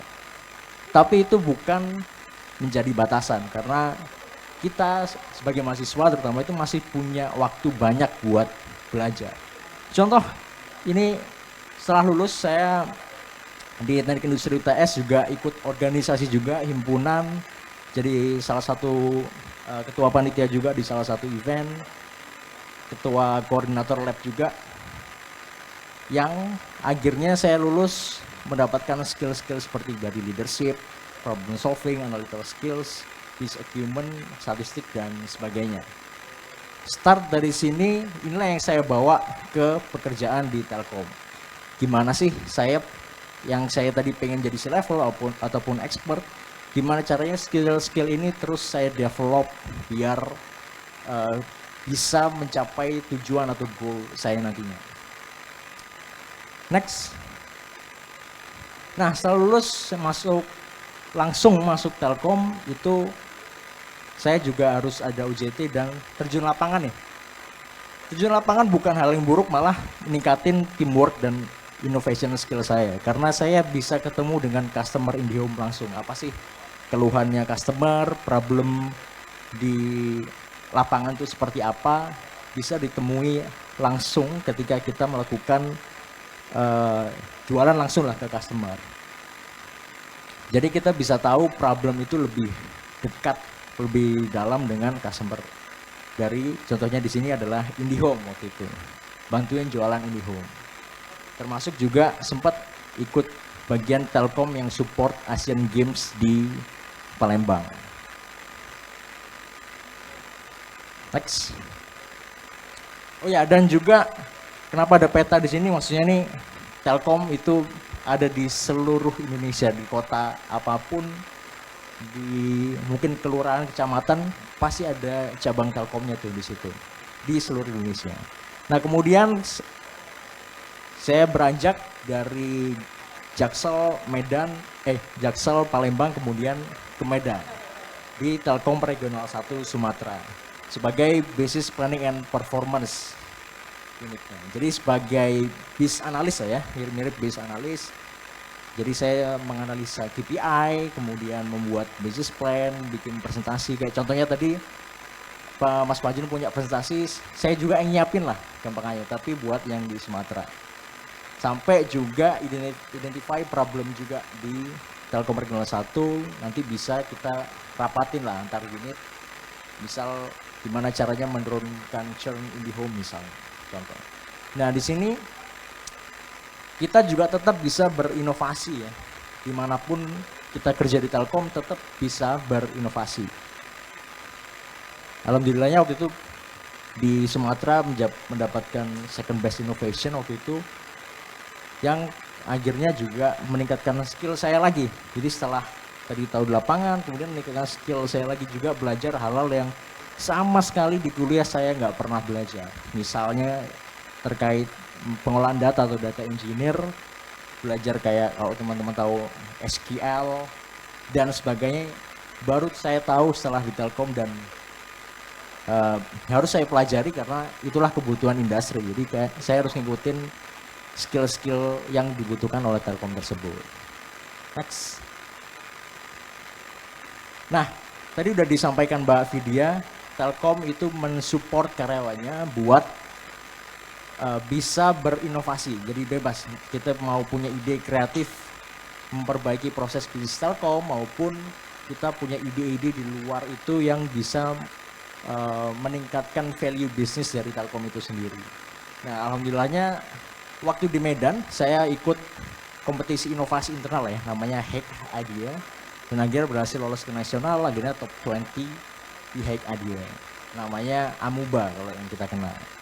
Dan sampai sekarang juga masih berlanjut. Kalau teman-teman pernah cek Inalis, pernah tahu, pernah cek websitenya, bisa dicek apa itu Inalis.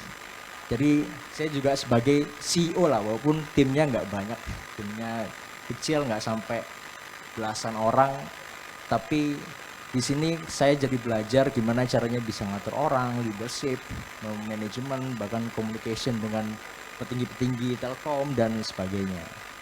Jadi sedikit cerita tentang Inalis juga. Jadi Inalis ini problemnya sebenarnya berangkat dari saat saya di kampus ini. Waktu itu banyak dosen maupun jurusan yang punya project, banyak project-project dari perusahaan, kemudian cari mahasiswa. Siapa nih yang mau ikut project A, project B, project C gitu. Dosennya bingung nyarinya mana sih mahasiswa yang sesuai maupun mana yang kompeten. Nah, daripada cari manual, waktu itu saya kepikirannya saya buat Inalis ini agar tadi yang punya problem itu bisa ketemu nih dalam suatu platform yang terintegrated, bisa ketemu dengan orang-orang atau mahasiswa yang kompetensinya sesuai dengan yang dibutuhkan dosen tadi atau project tadi. Jadi di Inalis mempertemukan orang yang punya masalah, problem owner, dan juga orang-orang yang bisa menyelesaikan masalah tersebut. Jadi berangkat dari apa yang saya temui, kemudian saya buat sebuah aplikasi gitu, yang akhirnya jadilah Inalis gitu. Next. Oh ya, di Inalis juga pastinya belajar banyak ya, terutama tentang leadership, kepemimpinan ya. Kemudian barulah saya masuk di akhir tahun 2021 atau awal tahun ini itu sebagai bagian dari Digital Business and Technology Telkom Indonesia sebagai data scientist. Gak mudah prosesnya, ini ada prosesnya, ada seleksi karyawan nasional ya. Jadi karyawan-karyawan di daerah yang mungkin passionnya sebenarnya punya passion di data tapi kerjanya bukan di data, ataupun bisa programming tapi kerjanya di marketing gitu misalnya. Itu Telkom support karyawan-karyawannya untuk bisa belajar atau pindah bekerja di tempat yang sesuai dengan skillnya. Nah, akhirnya saya masuk di digital business sebagai data scientist yang sekarang saya support ya, bikin model prediction lah ya, model prediction seperti IndiHome churn prevention. Dan juga support juga di Peduli Lindungi tim untuk analisa data, kemudian visualisasi data dan sebagainya. Nah, di sini juga tadi saya punya willingness to learn yang nggak stop berhenti di situ aja. Di Medan saya juga terus belajar gimana caranya saya bisa jadi seorang data scientist, belajar banyak sekali platform, ada MyDigiLearn yang Telkom punya, itu saya terus ikuti, terus pelajari untuk tujuannya mengembangkan pribadi dan skill saya.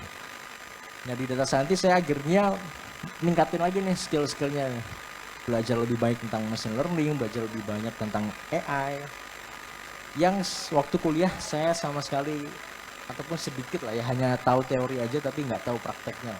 Atau bahkan programming juga, saya di kuliah nggak pernah programming, tapi sedikit demi sedikit saya pelajarin sambil kerja. Jadi ini cerita saya gimana saya setelah lulus tetap belajar. Jadi belajar itu bukan di sekolah ataupun kampus aja, tapi tetap belajar walaupun kerja, tetap tingkatin skill kita gitu. Akhirnya kita bisa mencapai goals kita. Dan ini skill set saya ini tetap saya develop terus nantinya. Bahkan even sampai tua, sampai udah jabatan tertinggi pun skills itu tetap harus di-upgrade menyesuaikan dengan kebutuhan industri ataupun kebutuhan perusahaan. Next. Nah, gimana cara saya ningkatinnya? Banyak hal ya. Saya bisa belajar atau sharing session ataupun cari mentor. Jadi Telkom juga bagusnya di digital business, saya atau setiap karyawan itu punya mentor and buddy-nya lah. Saya bisa tanya ke karyawan yang sudah lebih dulu expert, itu bisa saya tanya lebih dalam, gimana sih Mas caranya bikin model A, bikin algoritma A, B, dan C, dan sebagainya. Jadi ini contoh aja sih, gimana saya nanti harus belajar apa aja sih yang harus saya pelajarin biar nantinya insya Allah bisa menjadi seorang expert data scientist maupun nantinya bisa menjadi C-level di Telkom Indonesia. Oke Kak Valdi, punten kita 3 menit lagi. Next. Nah, mungkin itu ya dari saya. Mungkin saya lulusan teknik industri yang sama sekali nggak ada hubungannya dengan digital. Yang ya banyak, saya di Telkom juga banyak yang nggak berhubungan dengan digital, tapi lebih banyak orang yang mau belajar masuk ke dunia digital. Jadi ada quotes dari Larry Page, co-founder dari Google, itu always deliver more than expected. Simple quote, tapi inilah yang harus kita tanamkan mindset kita kalau kita sebagai manusia tetap harus upgrade competence and skill kita dan punya willingness to learn. Mungkin itu, saya Valdi, terima kasih. Oke, tepuk tangan yang meriah untuk Kak Valdi Maulana. Kak Valdi tetap di sini karena kita akan lanjut ke sesi selanjutnya, yaitu Q&A. Ya, silakan duduk. Nah, sekarang ada nggak yang mau tanya ke Kak Valdi? Oke, udah banyak banget ya. Udah banyak banget ya. Oke, dari panitia mungkin bisa dibantu. Ya, mungkin yang tadi belum berkesempatan gitu ya untuk mendapatkan link aja dan goodie bag. Nah, di kesempatan kali ini kalian bisa menanyakan pertanyaan terbaik dan mendapatkan goodie bag. Kalau misalnya yang online bisa mendapatkan saldo link aja. Luar biasa. Oke, ya Mbak yang di pojok ya.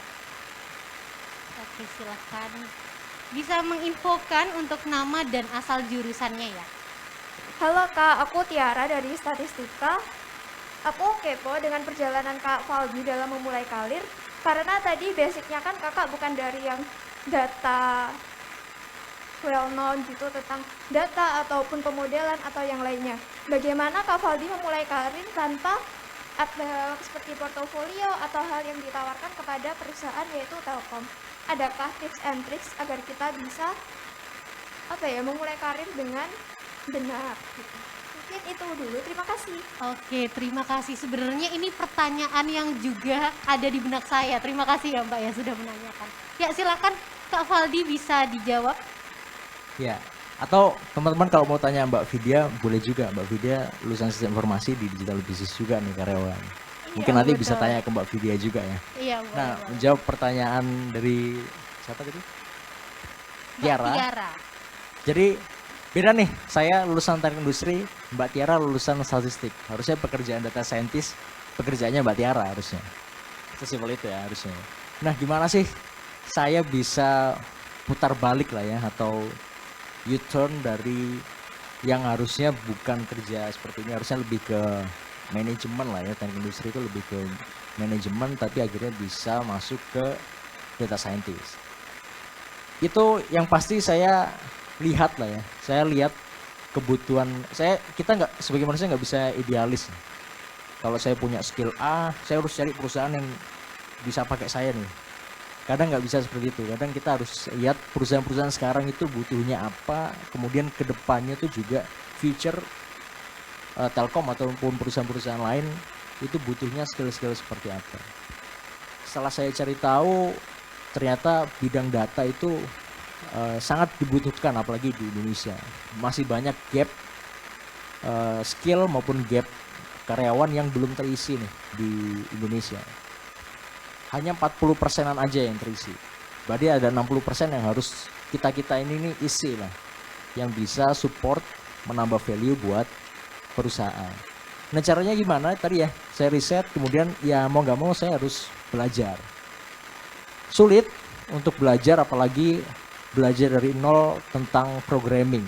Sulit, tapi itulah yang harus kita pelajarin dan kita cari tahu juga. Walaupun nggak banyak tahu tapi sedikit demi sedikit pasti kita bisa expert di bidang tersebut.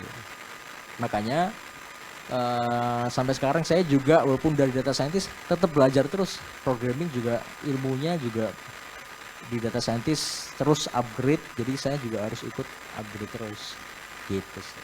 Oke, terima kasih. Jadi willingness to learn itu is a must ya, Mbak. Apakah sudah menjawab?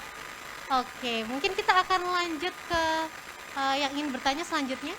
Dari panitia mungkin bisa dibantu. Ya, Mas yang baju ini ya, abu-abu mungkin. Perkenalkan, nama saya Renaldi Putra Santoso dari Teknik Sipil. Jadi gini Mas, jadi kan Masnya kan tadi kan basicnya kan bukan dari IT nih. Nah, jadi di Telkom itu ada nggak sih sebuah job desk yang mana dia gabungkan antara IT sama non IT jadi satu. Soalnya kan saya kan non IT nih jurusannya, dari sipil. Nah itu apakah ketika kerja di Telkom nanti, apakah job desk-nya itu IT sama non IT jadi satu? Jadi satu orang itu kerjain dua-duanya gitu. Apakah termungkinkan kayak gitu? Terima kasih.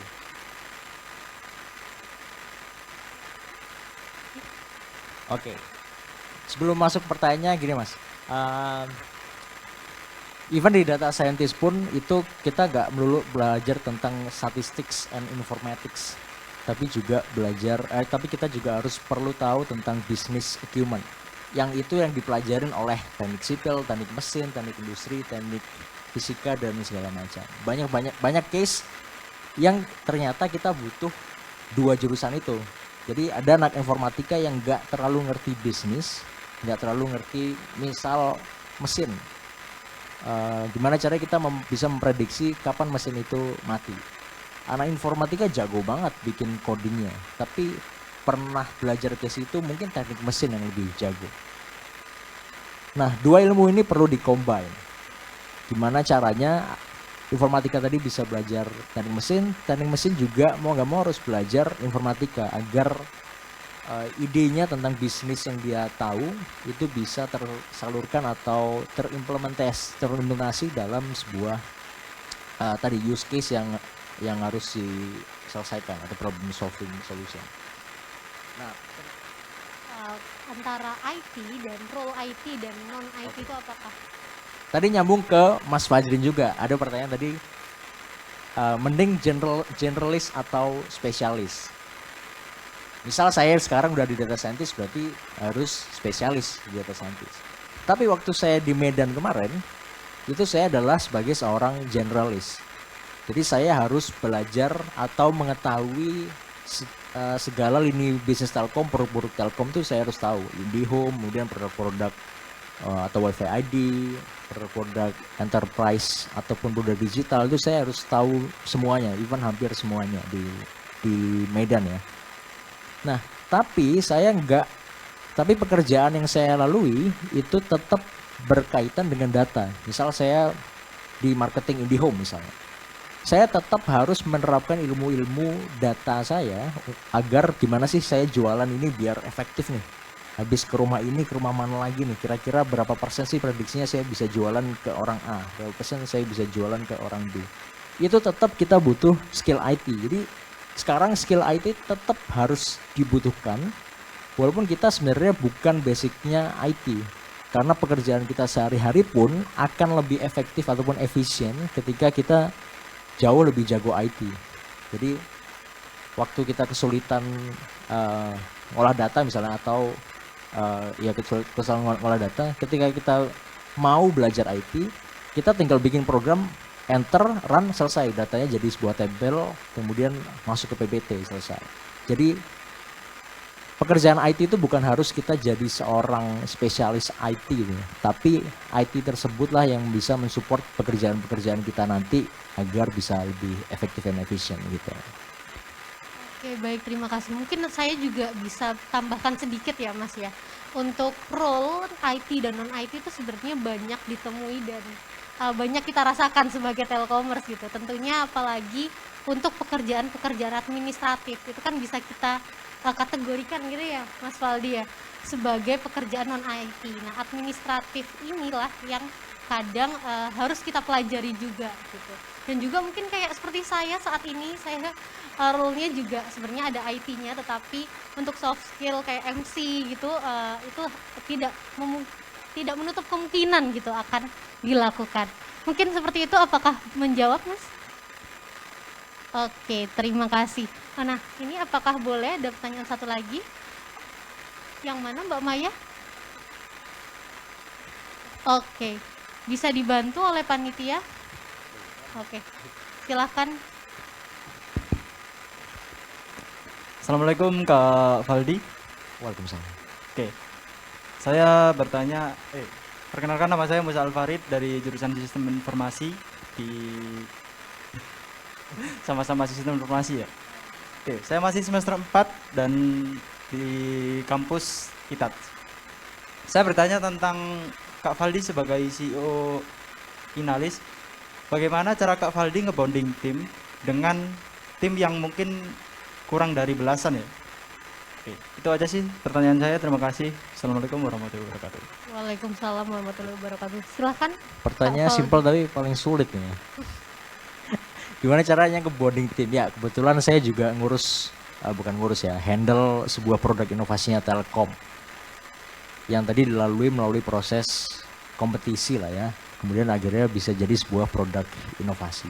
Gimana sih caranya bisa ngebonding tim? Nah, kebetulan Inalis ini bedanya dengan kita-kita ini sekarang bisa ketemu langsung nih. Inalis bahkan kita nggak pernah ketemu fisik sama tim Inalis itu nggak pernah ketemu secara fisik semua. Ada yang di Medan, ada yang di Kalimantan, ada yang di Malang, ada yang di Surabaya, ada yang di Jakarta, semuanya by online. Tapi sekarang kita udah, apalagi di startup, itu kalau kita rapat tuh nggak butuh ketemu fisik gini atau by Zoom tiap hari, mantelengin laptop untuk diskusi, enggak. Tapi kita udah menerapkan beberapa tools dan teori itulah ya. Misal ada namanya Agile Development atau Scrum. Jadi gimana, atau tadi udah dijelaskan OKR gitu. Jadi misal ketika kita ingin membuat sebuah aplikasi, itu kita harus set dulu nih. Diskusi dulu dengan Scrum Masternya, saya maupun Product Ownernya. Diskusi dulu apa aja sih yang harus di-develop. Fitur-fitur apa aja yang harus di-develop di dalam aplikasi. Nah, kemudian backlog ini pun nanti akan diberikan kepada orang-orang yang bisa program, bisa bikin aplikasi. Jadi ada banyak tools kayak, teman-teman bisa cari tahu sendiri lah, tools collaboration tools kayak Jira, Trello, itu kita bisa melihat progres pekerjaan langsung dari sebuah aplikasi atau platform tersebut. Jadi gimana caranya kita bisa kontrol tim atau teamwork, yaitu dengan cara tadi yang pertama kita harus pakai banyak tools atau platform yang kita bisa lihat atau controllingnya itu secara real time, kita bisa cek progresnya juga secara real time. Dan yang nggak lupa pastinya juga walaupun jauh ya, tapi tetap kita sebisa mungkin tetap nggak cuma ngobrol tentang kerjaan lah sebisa mungkin atau apa. Itulah cara kita bisa bonding, kayak sekedar nraktirin satu tim bisa GoFood sendiri dan kayak gitu-gitu. Gitu sih. Oke, terima kasih. Jadi memang jawabannya adalah tidak melulu serius gitu ya Mas Valdi ya, dan juga menggunakan collaboration tools seperti Jira, terus Trello, Asana, dan banyak collaboration tools lainnya yang bisa digunakan oleh teman-teman untuk mengontrol timnya. Oke, mungkin pertanyaan selanjutnya kita akan ke online ya. Kayaknya ini ada teman-teman online yang juga menanyakan pertanyaannya. Yang pertama mungkin dari Mas Hari Syawaldi. Izin bertanya Mas, apa tantangan terbesar yang dihadapi dalam menggeluti posisi di bidang data scientist? Kemudian apa tips dan trik yang baik untuk memperdalam posisi tersebut atau posisi lainnya agar dapat expert dengan baik? Terima kasih. Silakan Mas Valdi. Oke. Gimana sih caranya bisa jadi tadi saya jelasin expert data scientist gitu. Gampangnya gini, teman-teman harus punya goals, tujuan mau jadi apa. Jadi ketika tadi saya sebut expert data scientist, Saya harus tahu besok harus belajar apa, minggu depan harus belajar apa, bulan depan skill yang harus udah saya punya apa. Karena ilmu itu nggak pernah berhenti berkembang, jadi kita harus mau nggak mau belajar dan belajar terus. Bahkan di data scientist juga banyak sekali ilmu yang bahkan saya itu nggak tahu sama sekali. Untuk case-case tertentu saya masih bingung dan harus belajar, harus sering-sering, sering-sering tanya. Kalau di Telkom misalnya itu banyak orang-orang yang udah lama nih berkecimpung di data scientist, kita bisa tanya, jadikan beliau menjadi seorang mentor atau buddy gitu. Jadi bisa kita tanya-tanya, kemudian gimana sih caranya, tanya-tanya ke mereka gimana sih caranya bisa menjadi seorang expert. Dan pastinya kita harus banyak belajar ataupun coba-coba ikut project. Di kuliah itu pasti banyak project ataupun tugas kuliah ataupun TA itu udah bagian, jadi kita atau saya sebagai data scientist ya, TA ataupun tugas-tugas kuliah itu proses kita belajar juga. Jadi gimana sih ilmu-ilmu itu bisa kita dapetin melalui terutama project ya. Jadi kalau ada real project, teman-teman ikut aja coba belajar ke dalam project itu, jadi nanti kebiasaannya adalah tahu environmentnya seperti apa, environment misalnya ada klien itu kita harus komunikasikannya dengan apa, jadinya kita udah terbiasa dan kemudian bisa terus develop skill kita. Oke, baik, terima kasih Kak Valdi, semoga menjawab pertanyaan Mas Hari Syawaldi ya. Oke, mungkin pertanyaan terakhir ini dari saya Mas ya, dari panitia. Mungkin terakhir bisa minta pesan gitu ya, atau kayak tips dan trik dari Kak Valdi untuk teman-teman mahasiswa yang ingin menyiapkan karir, mungkin di bidang data scientist ataupun di Telkom Indonesia itu sendiri. Silakan Kak Valdi. Oke, terima kasih Mbak Vidya. Jadi tips buat teman-teman, tadi saya udah jelaskan, mindset yang pertama adalah kita tetap harus punya willingness to learn. Jadi skill yang sekarang kita punya itu pasti bisa jadi nggak akan dipakai nih ke depan. Kita harus upgrade, kita harus lihat kebutuhan atau tantangan ke depan itu seperti apa. Kita harus menyesuaikan kita sebagai karyawan lah ya, jadi karyawan ataupun entah nanti juga teman-teman bisa menjadi seorang founder ataupun CEO dari startupnya masing-masing, menyesuaikan juga dengan perkembangan teknologi sekarang. Apa sih kebutuhannya, skill yang dibutuhin apa aja. Jadinya kita juga harus terus punya mindset nih, kalau skill yang saya punya sekarang itu harus terus improve. Dan akhirnya kita harus punya sebuah pikiran kalau kita harus ngasih sesuatu yang lebih, entah itu untuk perusahaan ataupun untuk negara ini. Jadi pahamilah kalau goals kita atau pekerjaan-pekerjaan kita itu akan berimpact pada atau inovasi kita bisa menyelesaikan sebuah permasalahan yang nantinya juga akan berimpact pada nilai maupun penyelesaian masalah di Indonesia gitu. Oke, luar biasa. Jadi kita nggak boleh kerja 100%, tetapi harus lebih dari 100% gitu ya. Oke, betul. Luar biasa. Terima kasih Kak Valdi. Ini nanti teman-teman yang sudah bertanya secara online bisa menginfokan nomor HP yang terdaftar di link aja ya. Juga teman-teman yang sudah bertanya secara offline nanti bisa menghubungi panitia. Oke, terima kasih Kak Valdi. Kami persilahkan untuk kembali ke tempat. Oke, terima kasih teman-teman. Ya, tepuk tangan sekali lagi untuk Kak Valdi Maulana. Wow, seru sekali ya acara hari ini dan talk show alumni tadi sekaligus menjadi akhir dan penutup acara kita pada hari ini. Nah, ini teman-teman yang online juga sudah hadir 300 lebih. Wow, terima kasih banyak teman-teman yang hadir secara online dan offline tentunya. Jangan lupa untuk follow Living in Telkom di Instagram, TikTok, dan YouTube untuk tahu info lebih banyak tentang kehidupan bekerja di Telkom. Juga kita udah ini ya, sebar link survei untuk teman-teman yang hadir secara online, dimohon untuk bantuannya mengisi. Juga teman-teman yang hadir secara online maupun offline pada hari ini mendapatkan undangan eksklusif untuk bergabung dengan komunitas Sobat Lead. Wow, untuk belajar banyak tentang digital, mulai dari data scientist hingga developer. Wah, ini kayaknya solusi nih ya bagi teman-teman mahasiswa. Oke, ditunggu ya untuk bergabung dan belajar, bertumbuh, dan berkontribusi bersama untuk Indonesia di Telkom Indonesia. Akhir kata, saya Vidya Widya pamit undur diri. Sampai jumpa di Digital Connect. Selanjutnya salam sehat. Assalamualaikum warahmatullahi wabarakatuh. Vivat! Terima kasih.